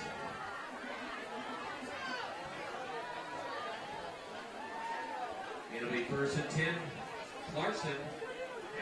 So after some weaving from Theo Baye, Clarkston ends up at the 37-yard line.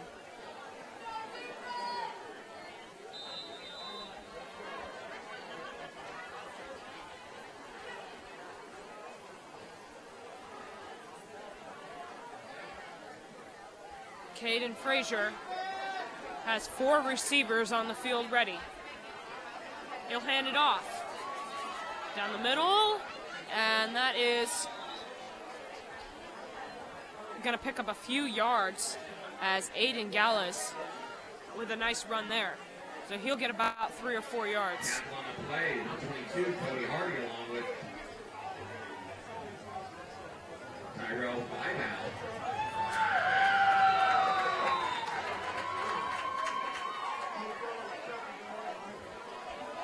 So 2nd and 6 for Clarkston. Frazier looks to throw it. He's looking deep, and that is high to True Allen. Allen is unable to get to that pass. 3rd and 6.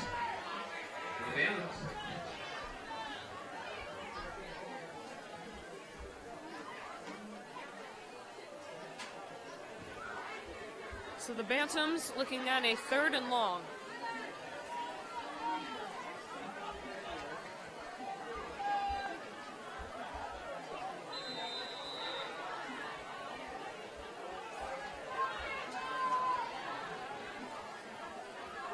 Two minutes and 41 seconds left to go in the quarter. Frazier has got all the time in the world. Frazier looks deep, and that is incomplete. Good coverage Brings up 3rd and 6. by Benjamin Biscara.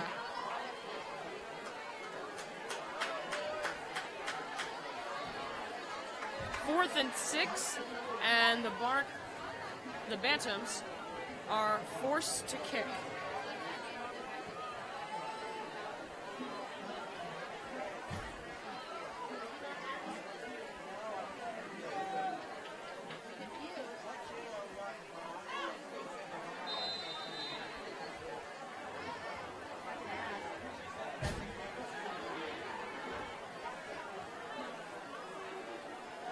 Cannon Eaton in the backfield ready to receive the punt.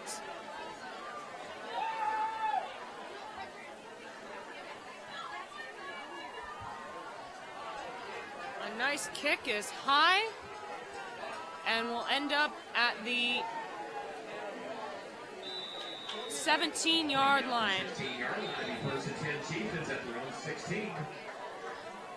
So the Chieftains at their own 16-yard line. We do a flag in the field back at the There is 39-yard line. a flag on the field against the Chieftains.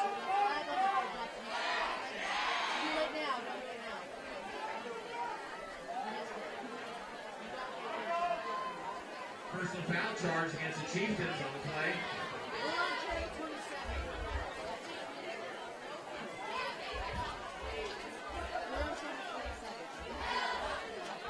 So a personal foul on one of the Chieftain players.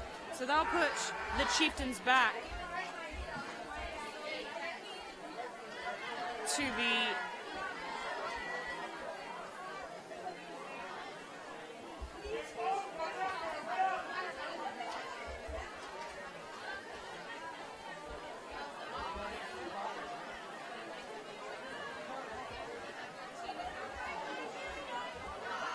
refs are still talking it over.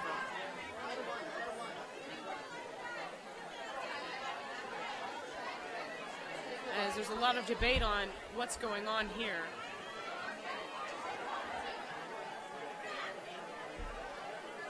And it looks like there'll be a re-kick.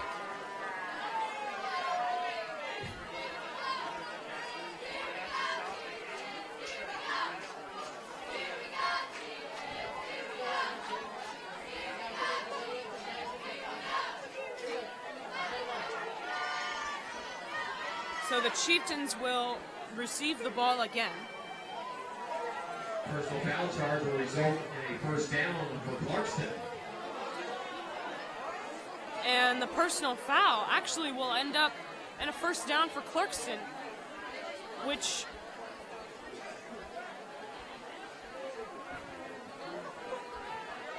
while they turn the ball over. So another rough penalty for the Chieftains, as that's the second time that's happened where there has been a flag on a punt and it has ended up back in Clarkston's hands. The last time this happened, Clarkston was able to score their first 7 points of the game. Hopefully for the Chieftains, it won't end up quite as bad for them this time around as Clarkston takes the ball back.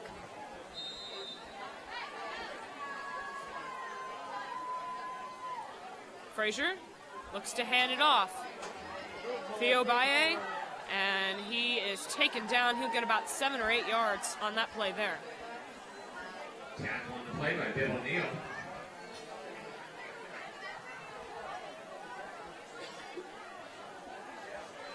Gain of 7 on the play, brings up 2nd and long 3. So 2nd and 3. Frazier looks to throw.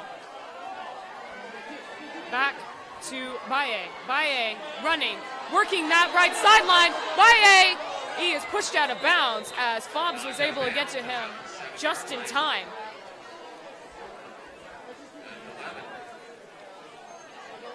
And if it wasn't for the push by Jackson Fobbs, and a nice catch by Baye, as if it wasn't for the push on Jackson Fobbs, that would have easily been a touchdown for Clarkston.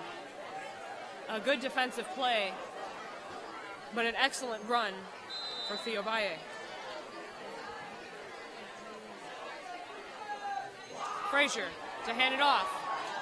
And that's a touchdown by Will Sliger. 25, Aiden Gallus. Oh, excuse me, that is not Will Sliger, that is Aiden Gallus. We'll see that without the head. And a good run as Gallus was able to get a nice touchdown there, made it look easy. So with 1:35 left in the third, the Chieftains are unsuccessful in stopping the Bantams from scoring again.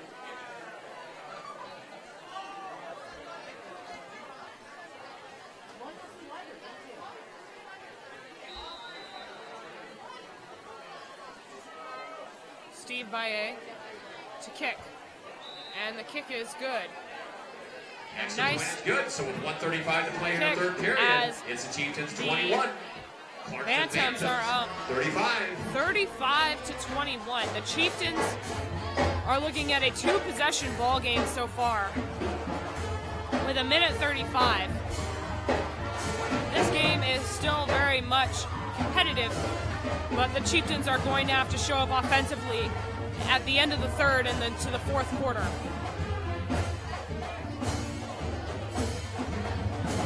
So the Chieftains will get a brief moment to talk it over before the Clarkston Bantams kick again.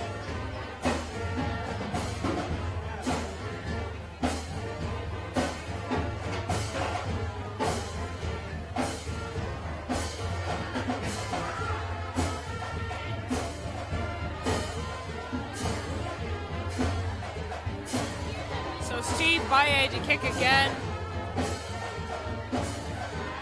And Allen and Eaton remain in the backfield. Neither one of them has had a particularly excellent kick reception tonight. It'll be interesting to see if they can get past the 25-yard line, which has not happened so far. And we will get a touchback. So the Chiefs will start 1st and 10 at the 20. At their own 20-yard line.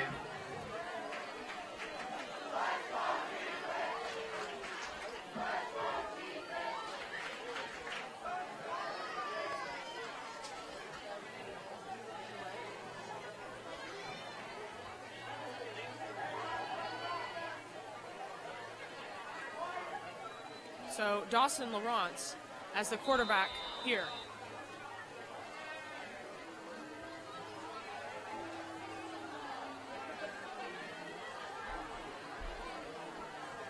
Chieftains with 3 receivers on the field. They'll hand it off to Fobbs. Jackson Fobbs will fall for about 3 or 4 yards. It's good to see Fobbs back in the game and running after that concerning injury where he was down a few plays earlier. Bill O'Neill back in the game for the Chieftains. But Bill O'Neill will come back in for Fobbs.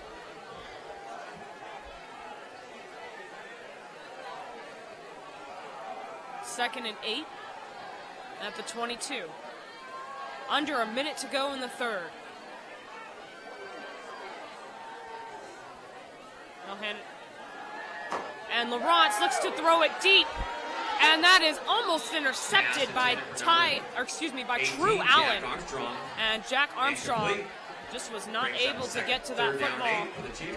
That'll bring up a 3rd and 8 for the Chiefs as they still sit at the 22-yard line.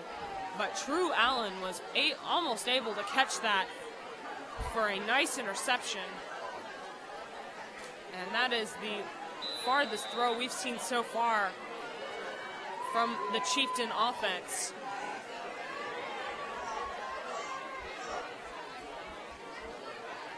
Lawrence looks to throw again. Lawrence facing pressure. The catch to Allen. Allen with a nice catch, and he'll be taken down right around the 44-yard line. Allen out to the 43-yard line, and another Chieftain first down. And Allen with some big catches tonight. And that was another key one right there. As the Chieftains were looking at a 3rd down conversion, Allen comes up big with another catch to put the Chieftains into Clarkston territory. Lawrence throws to Armstrong. Armstrong breaks a few tackles, and he'll get to at least the 35. And we have another Chieftain first down. So 20 seconds to go as the Chieftains have another first down.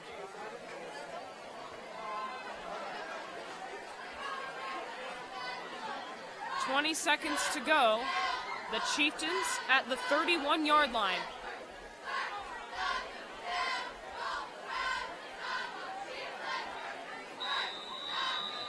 Chieftains are gaining some traction here. Let's see if they can continue. A low snap. Lawrence looks deep to Blake Bryan. Bryan can't get the catch. Incomplete. And that's incomplete.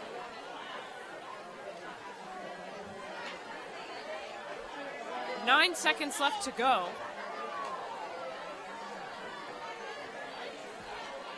Lawrence still as the QB. And he is alone in the backfield. 5 receivers ready for Lawrence. And there's a whistle and a flag. Got a whistle and flag in the field. And it looks like there may have been a offsides against Clarkston. 5 yards. Again on Hayden Rogers, who has had 3 of those penalties tonight.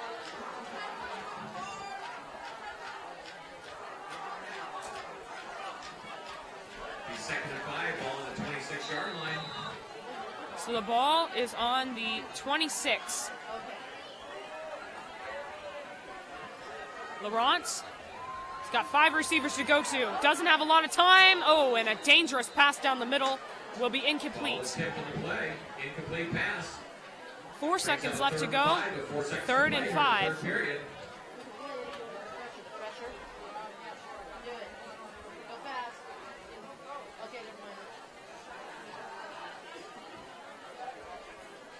And the Chieftains unable to get a reception there. A lot of pressure on Lawrence to get that throw off quickly. Rabatoy in the backfield with Lawrence. Lawrence looks to throw. Oh, he's taken down quickly. And a hard hit from Lawrence, as his offensive line did not give him a lot of time.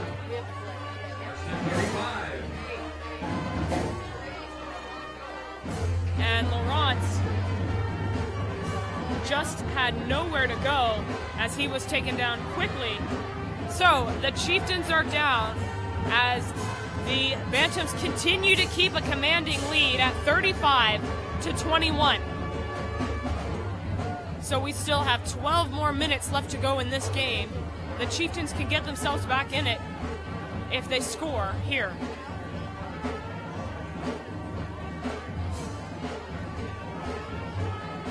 The Bantams, on the other hand, looking at a nice lead, and so far they've been playing pretty well in this game, as the Chieftain defense has not held up nearly as well as the Bantams have so far in this game.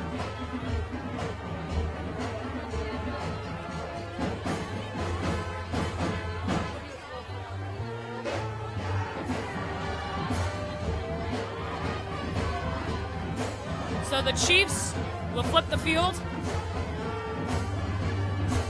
and they are at the 26 with the 4th and 5.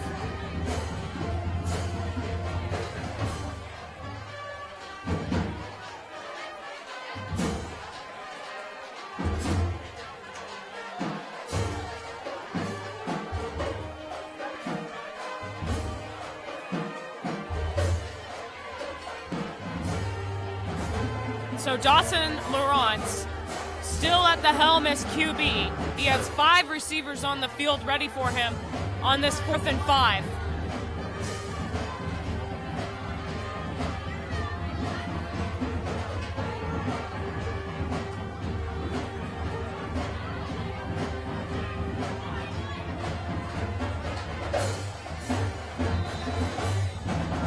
So the Chieftains with a key conversion here. Laurence has got a little bit more time this time around. Looks to throw, and that is incomplete to Jack Armstrong. Armstrong is incomplete. They'll bring up 1st and 10 for Clarkston. So a turnover on downs as Clarkston takes the football back from the Chiefs. After on the 26-yard line. And the Chieftains with a nice drive throughout the 3rd quarter, just unable to complete in the 4th.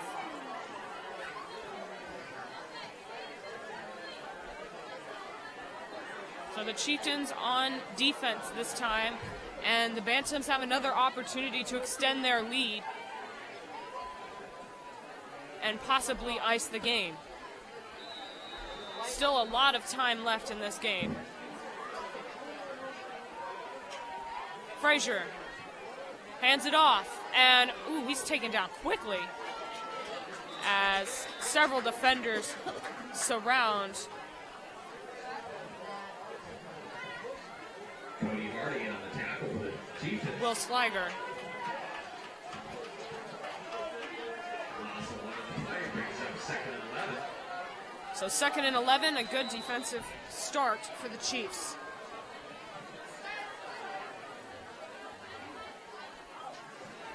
Frazier looks to throw it again. Oh, and that's through the hands of True Allen. True Allen not able to get that catch there. 3rd and 12 for the Bantams.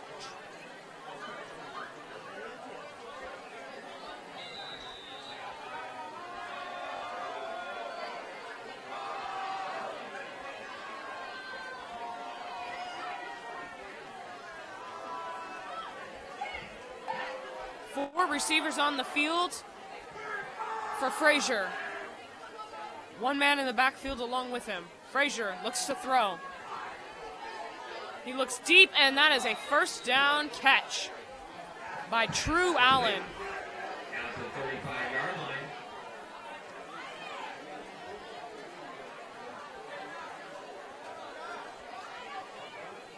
And a nice catch by True Allen after that last missed reception.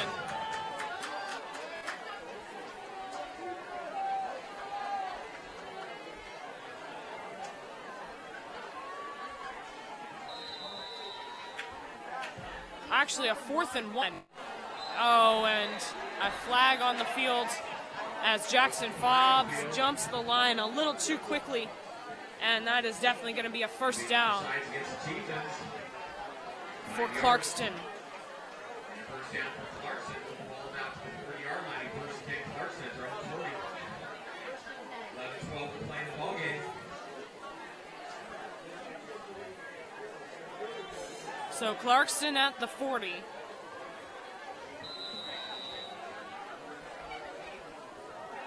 They hand it off. And he's still going. He's still going, working the left side. And that is a touchdown for Will Sliger. Score by number 35, Will Sliger. And Will Sliger just turned on the jets and sped ahead of every player on the field as he got into the end zone.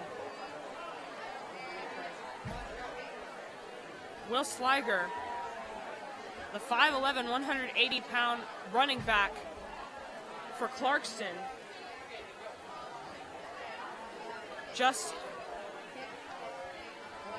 made it look too easy as the Chieftain defenders had no chance to get to him. 41-21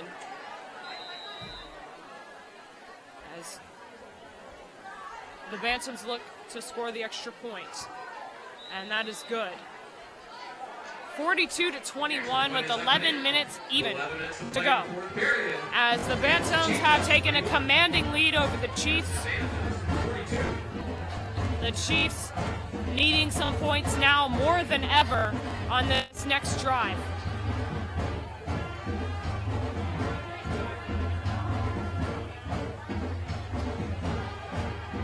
Well, each team still has 3 timeouts if needed.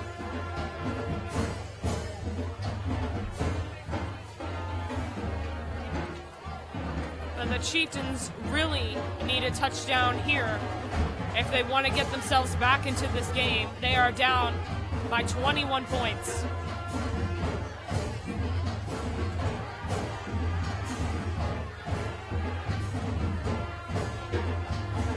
So Allen and Eaton look to receive as the kick from Steve Baye.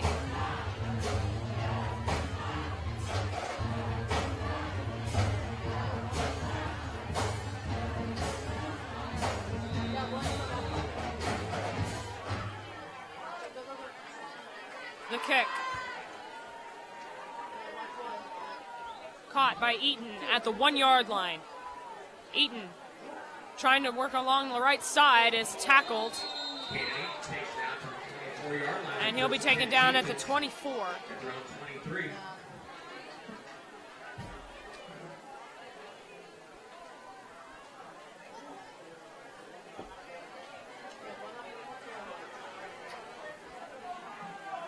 So the Chieftains sit at the 23-yard line.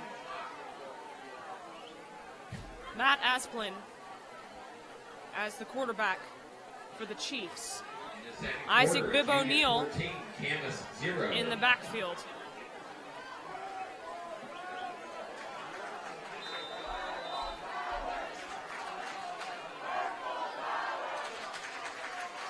Play action. Asplin looks to throw it. That's going to be completed as Jack Armstrong steps just in bounds for a catch there.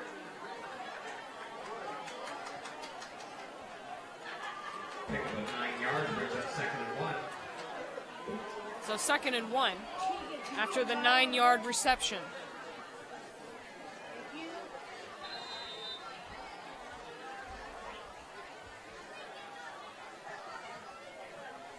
Asplin hands it off to Bibb O'Neill, who is taken down quickly. Or excuse me, Asplin took it himself. And he will lose 3 yards. So 3rd and short. 3 yards to first down.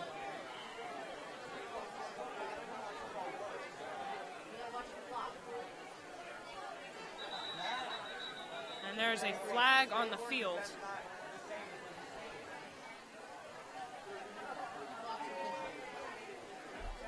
"10 minutes and 15 seconds left to go in this game.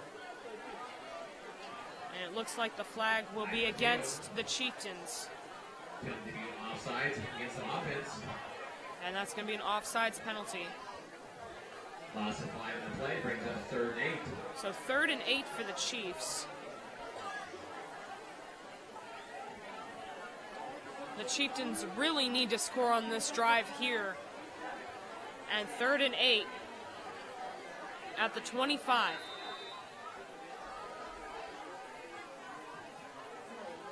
Asplin throws it to Blake Bryan. Bryan still going. Bryan is able to get the first down.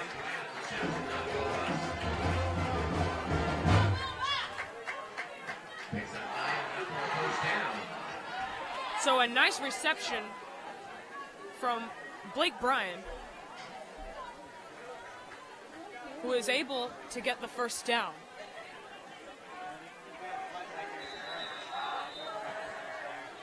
Ten minutes to go. Chieftains at the 38-yard line. Asplin facing a lot of pressure. Asplin is not going to make it back to the line of scrimmage, and he'll lose about 3 yards. Loss of 5 in the carry. Brings up second and long 14. So second and 14 for the Chiefs, as Asplin probably should have gotten rid of that football before he was tackled.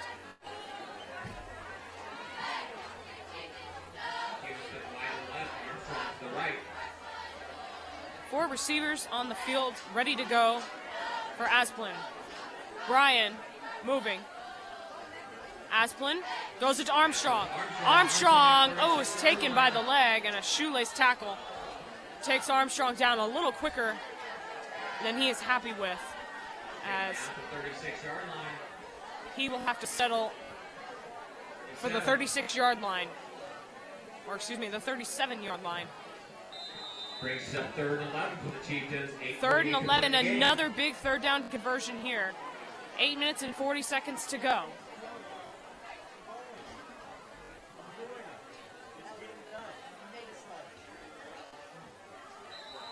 And lots of movement on the Clarkston defensive line. The offsides against Clarkston. Mark off 5 yards. So that's going to push the Chieftains up another 5 yards. 3rd and 6, a much more manageable 42-yard line. job for the Chieftains here.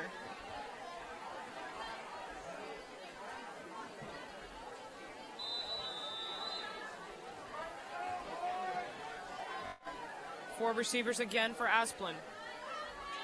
He's going to look to use one of them. Asplin looking deep to Blake Bryan, and that is behind him. Or excuse me, that is not Blake Bryan. That is Keith Blau. 4th and 6. The Chieftains could conceivably punt the ball here, but that does not look like what they are going to do.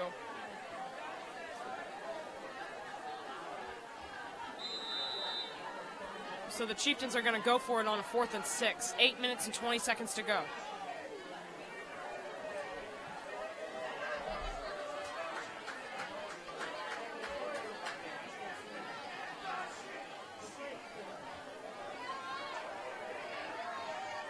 Asplin. Play action. He's looking to throw it. Asplin is going to have to toss it over to Jack Armstrong right over the shoulder. And one thing the Chieftains have done consistently tonight is they have been able to convert on 4th and 3rd down conversions, and this one was huge, as Asplin had nowhere to go, but was able to toss it right over the Clarkston defender to get it into Jack Armstrong's hands. First and 10 Chieftains with the ball on the Clarkston 23-yard line. So the Chieftains in Clarkston territory at the 23. The Chiefs. Asplin looks to throw it back to Jack Armstrong. And that is, and there's a flag on the field as True Allen got in the middle of that play there. And there's reason to believe the flag was on him for pass interference.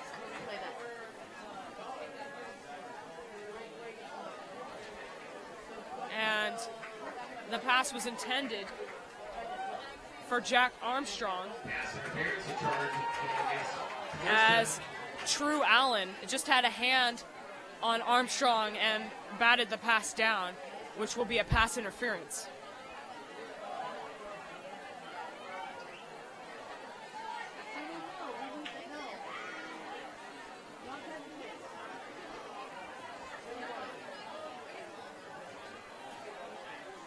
So the Chieftains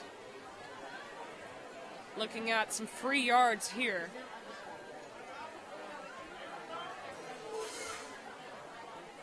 Seven minutes and 51 seconds to go in this game. The Chieftains are racing the clock.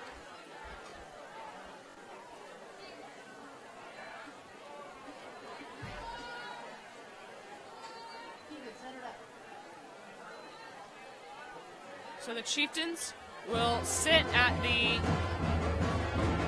12-yard line. 7:51 to play. Or excuse me, the 11-yard line.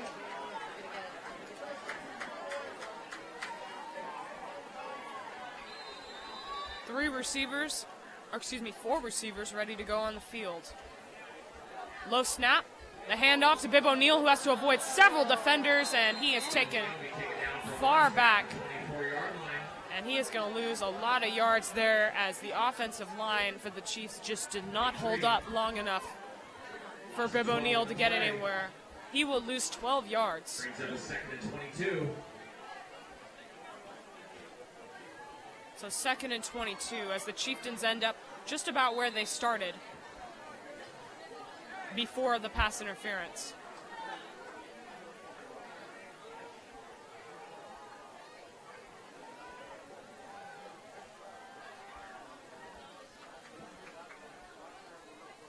Asplin throws it down the middle, and a nice catch by Keith Blau.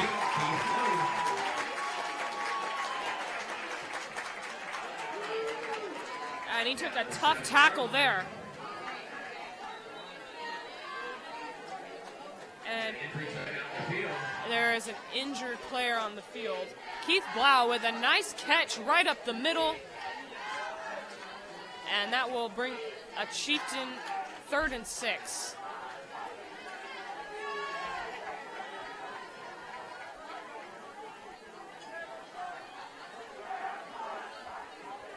So the Chieftains get a free timeout here,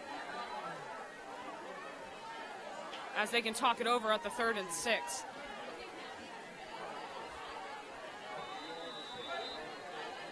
3rd and 6 coming up for the Chieftains. Asplin still as the quarterback. 4 receivers on the field. Bib O'Neill as the running back. Bib O'Neill with 2 touchdowns so far in this game. Asplin looks to throw it, and he's not going to get that catch. Armstrong just can't quite get to the ball.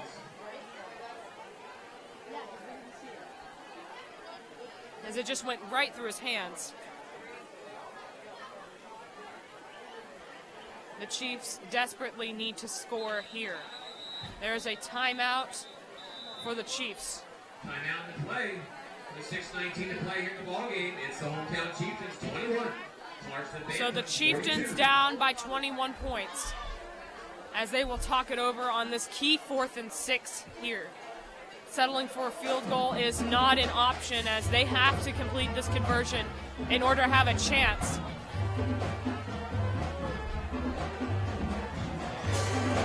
At winning this last home game here at Chieftain Stadium.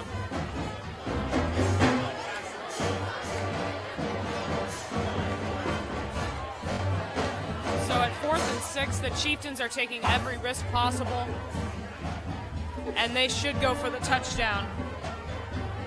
That is probably very well what head coach Christian Swain is talking about in the huddle.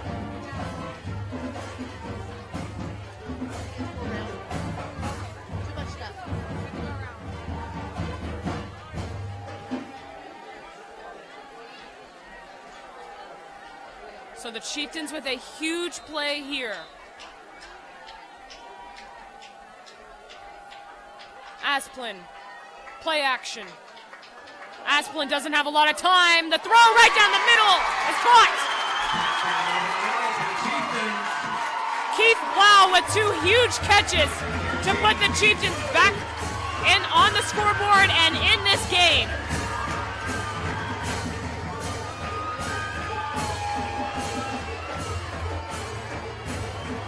And Keith Blau with another impressive catch as he was wide open in the end zone and was able to get the touchdown easily. The Chiefs will play it safe and go for the field for the extra point here.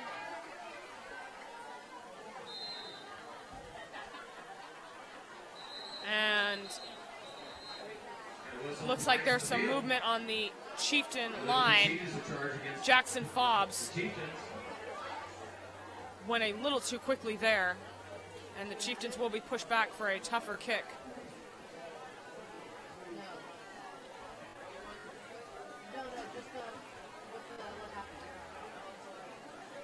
And Jackson Fobbs with a little bit too much movement there. So a harder kick for Cade Lugin.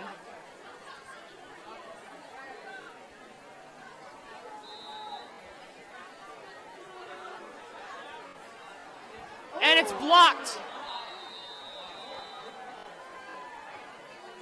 As that is a big hit against the Chieftains. They really needed that point there. And it's still a two-possession game as a nice block.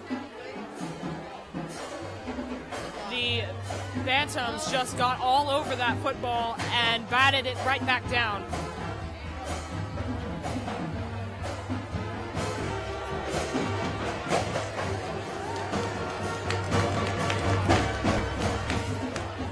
So it's 6 minutes and 12 seconds left to go in this game. The Bantams will get the ball back, up 42-27.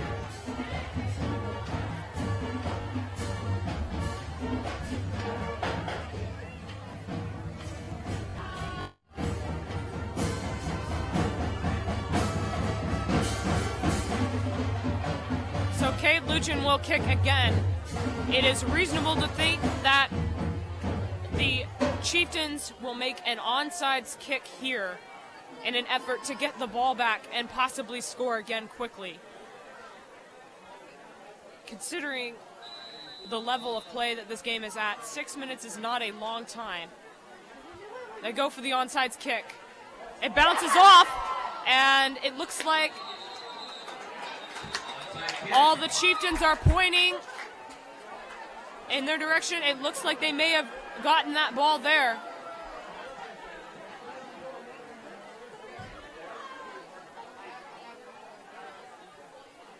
And there's a lot of pointing from both sides on who the ball belongs to.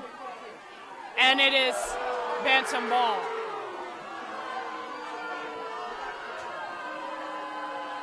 Onside kick was recovered by Clarkston. And Clarkston was able to get to that.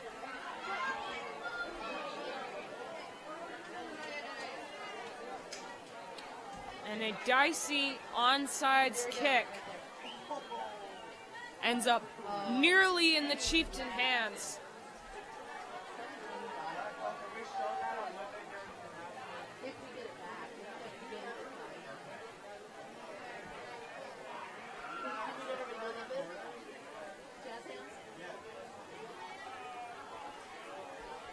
So the Chieftains looking for a quick stop here if they want to stay in this game with 6 minutes and 8 seconds left to go. Frazier has all the time in the world. The handoff, and he will fall into the 43-yard line. Back on the play by Ben O'Neill. Also on assist was Riley Sadler. So at the 41-yard line, Gain of 2 in the play by Clarkston. there's a gain of 2 5:45 for Clarkston. Clock's running at 5 minutes and 40.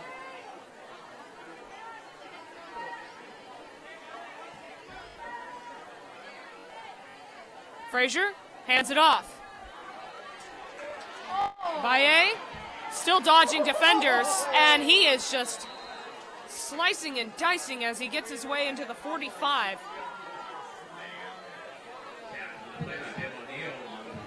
Bib O'Neill with another tackle there. But Theo Baye just playing hard to get as he fell right at the 45. 3rd and 4, the Chieftains really looking for a stop here.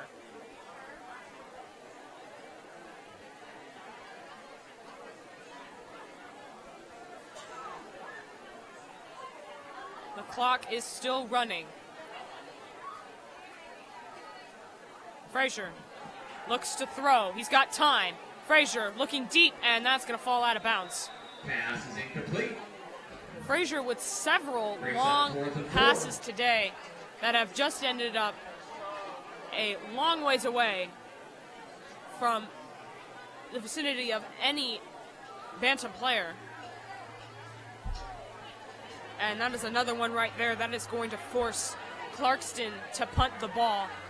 The Chieftains with a much-needed quick stop. 4 plays and a punt here.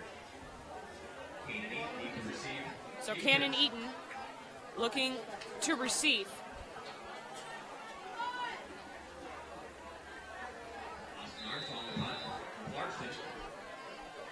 Armstrong to punt.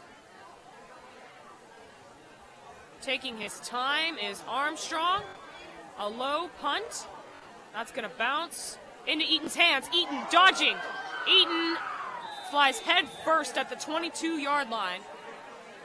Eaton takes down to the 21-yard line. He first and 10 Chieftains at their own 21 with 4:27 to play here in the fourth quarter.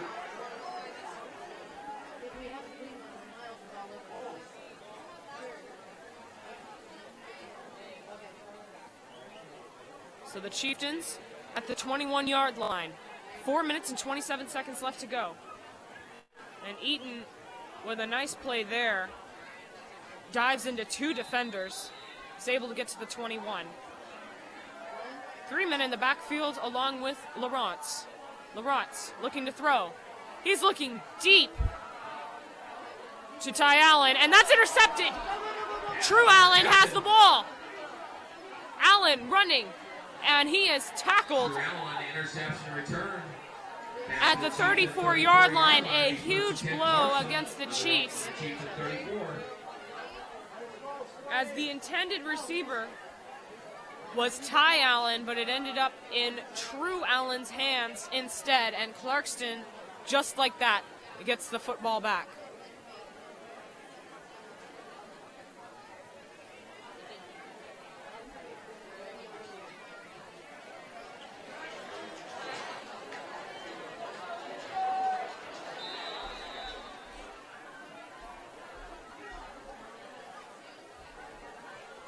Frazier looks to throw. Frazier looking deep into the end zone. Ooh, no good. And there's a flag on the field. Bibb O'Neill will get a pass interference penalty. The intended receiver was Austin Armstrong. So just about 4 minutes left to go in this game. Actually, an offensive pass interference. So that's going to push Clarkston back instead of forward.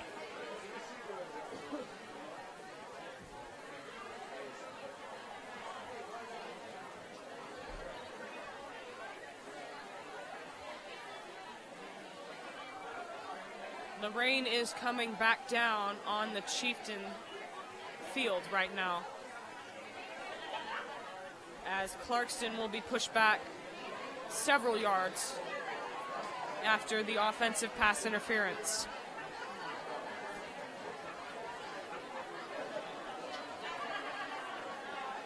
And they're going to end up nearly in their own territory at the 49-yard line.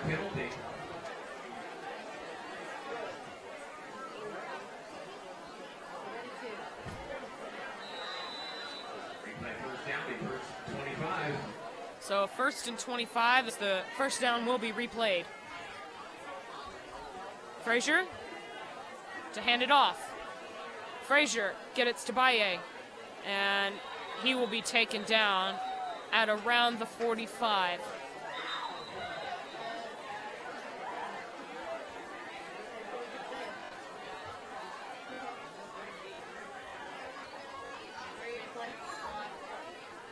And Baye was not able to get very far there. Timeout, Chieftains. 27. As the Chieftains look to talk it over. We're still looking at a 2nd and 25 for the Clarkston Bantams. With 3 minutes and 54 seconds left to go in this game, it is coming down to the wire. The Chieftains are in do or die mode right now.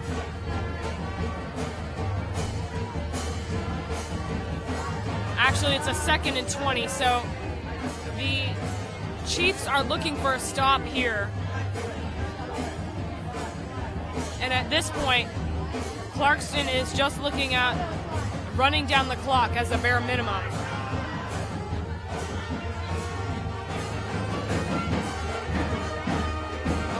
We have all kinds of fans here tonight,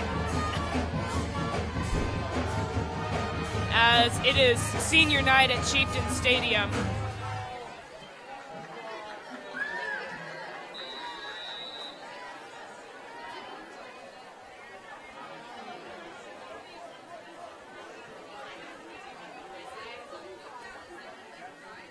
Second and 20. The handoff to Will Slyer. Slyer tackled hard, and you could hear that one all the way up in the stands as Will Slyer with a nice run there, but Bib O'Neill just got all of them on a nice tackle. Still first down for Clarkston. The rain is really coming down again now.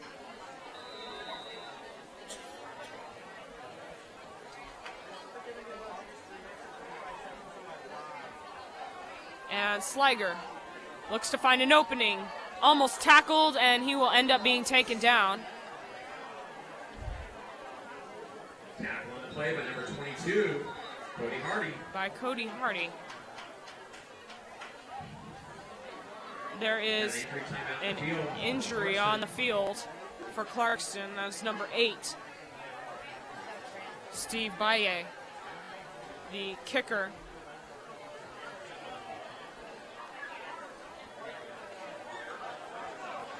And on a wide receiver for the Clarkston Bantams. 3 minutes and 31 seconds left to go.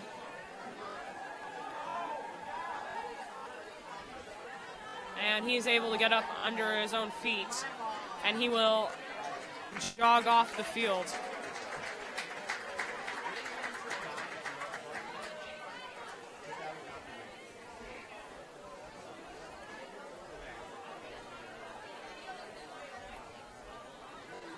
Second and 4 for Clarkston.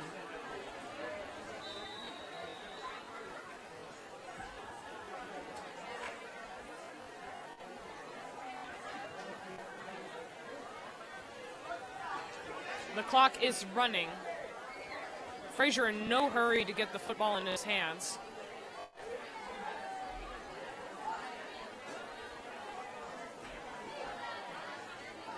Three minutes and 5 seconds to go. Frazier gets it to one of his running backs, and that will be Will Sliger, who will get the first down. Number 34, Jackson Bobs.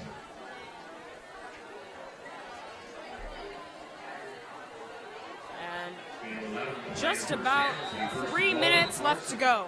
Ball down, Chieftain 8-yard line.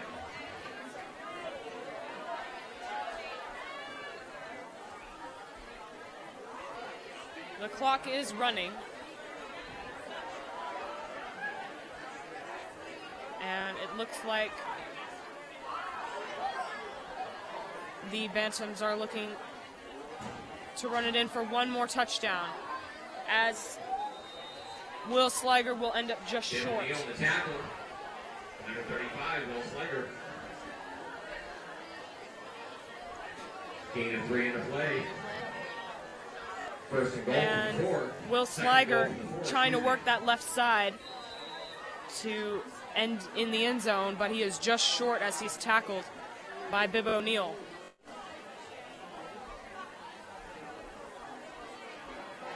Two minutes to go in the game. Sliger again continues to fight, and he will be pushed back and denied entrance into the end zone. Keenan Eaton on the tackle. On number 66, another injured player on the field.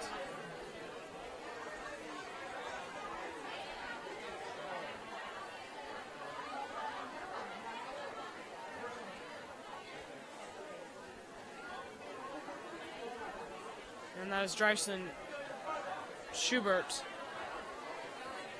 who will limp off the field.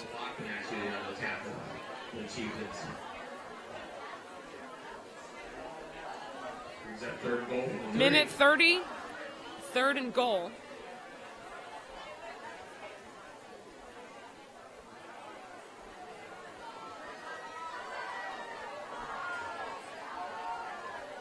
Frazier will hand it off again to Sliger. Sliger, touchdown. Sliger takes it in for the touchdown. And the Bantams looking to ice the game here with that touchdown and possibly an extra point here as well.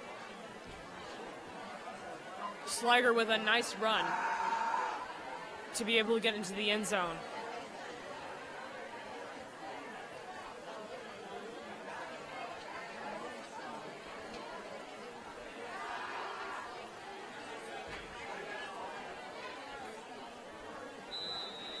So Clarkston will kick for the extra point. And the kick is low. Or excuse me, the snap is low and no kick will be taken. So a minute 16 left. The Chieftains down 27-48. And just a low snap from Clarkston, which prevented them from getting a kickoff.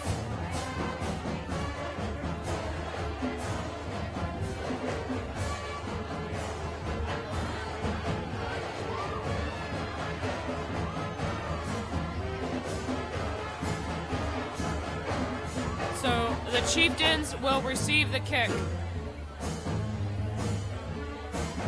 for the final minute 16 left to go in this game.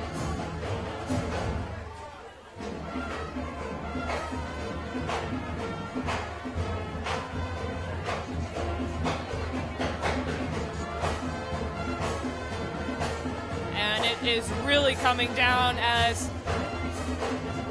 it is raining hard to end this game here.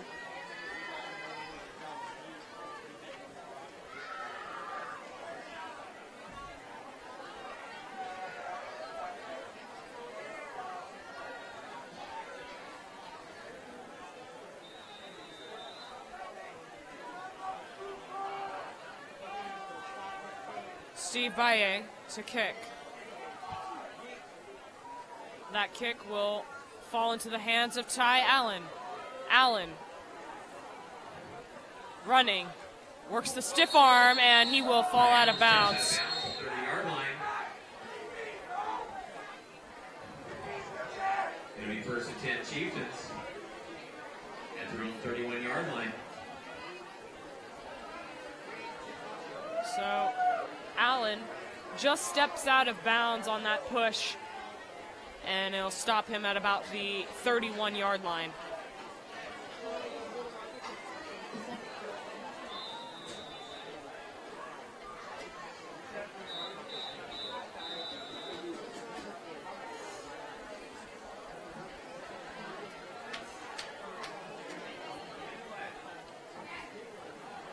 The Chieftains getting a timeout here to talk things over and finish out the final minute 10 left of this game.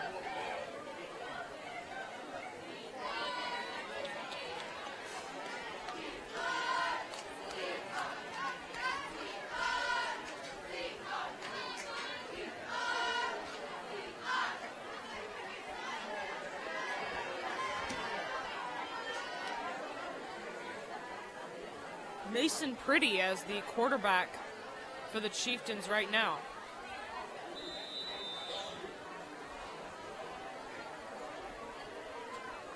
And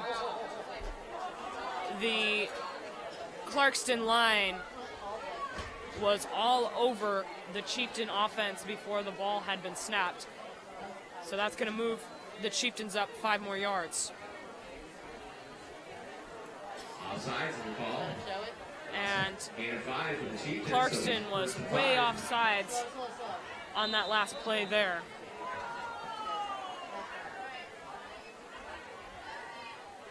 Pretty will take it himself.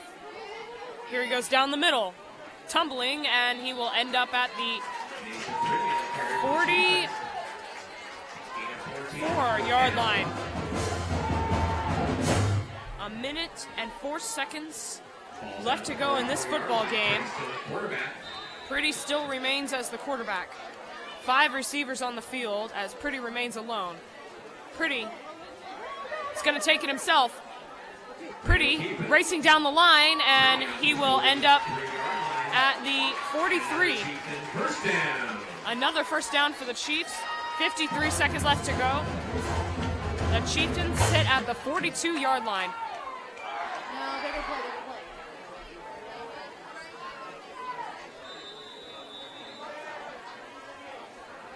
Pretty still alone in the backfield. He looks to throw it. Doesn't have a lot of time. Dodging defenders. He's going to take it again. And he will get another several yards there. Pretty consistently carrying the ball. They did stop the clock. At 34 seconds, the Chieftains get a timeout. Mason Pretty with another nice run as the pocket had collapsed and he decided to take it himself. Pretty with 2 consecutive runs in a row, and that puts the Chiefs at the 37-yard line.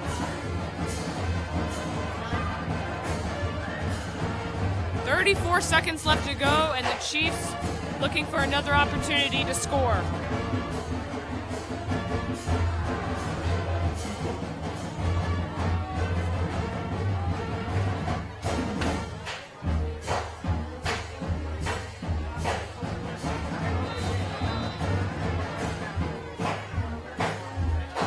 Mason Pretty still as the QB. Pretty short throw to Blake Bryan. Bryan runs out of bounds as quickly as he can. And they'll stop the clock at 28 seconds. First down for the Chiefs. First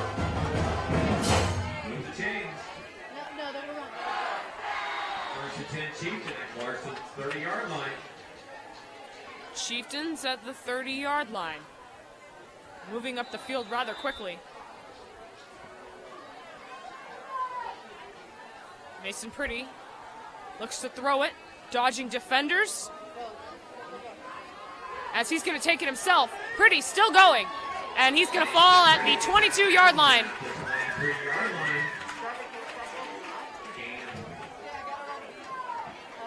Play brings up 2nd and 2. Do it.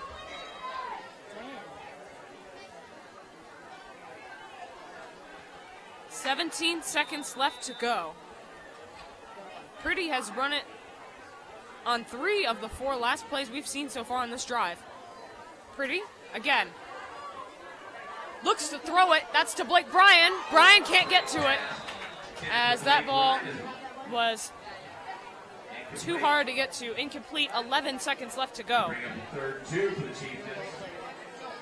And that ball was just a little too low for Blake Bryan to get to.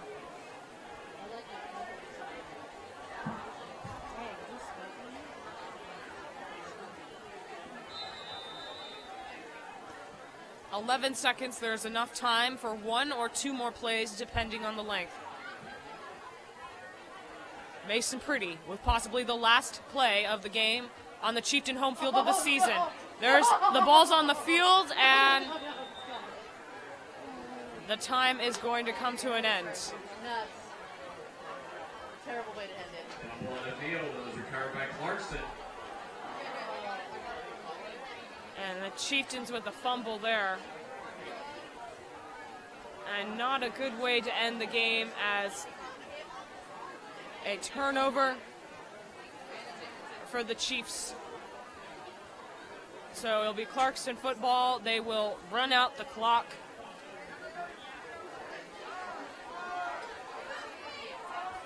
And end this game.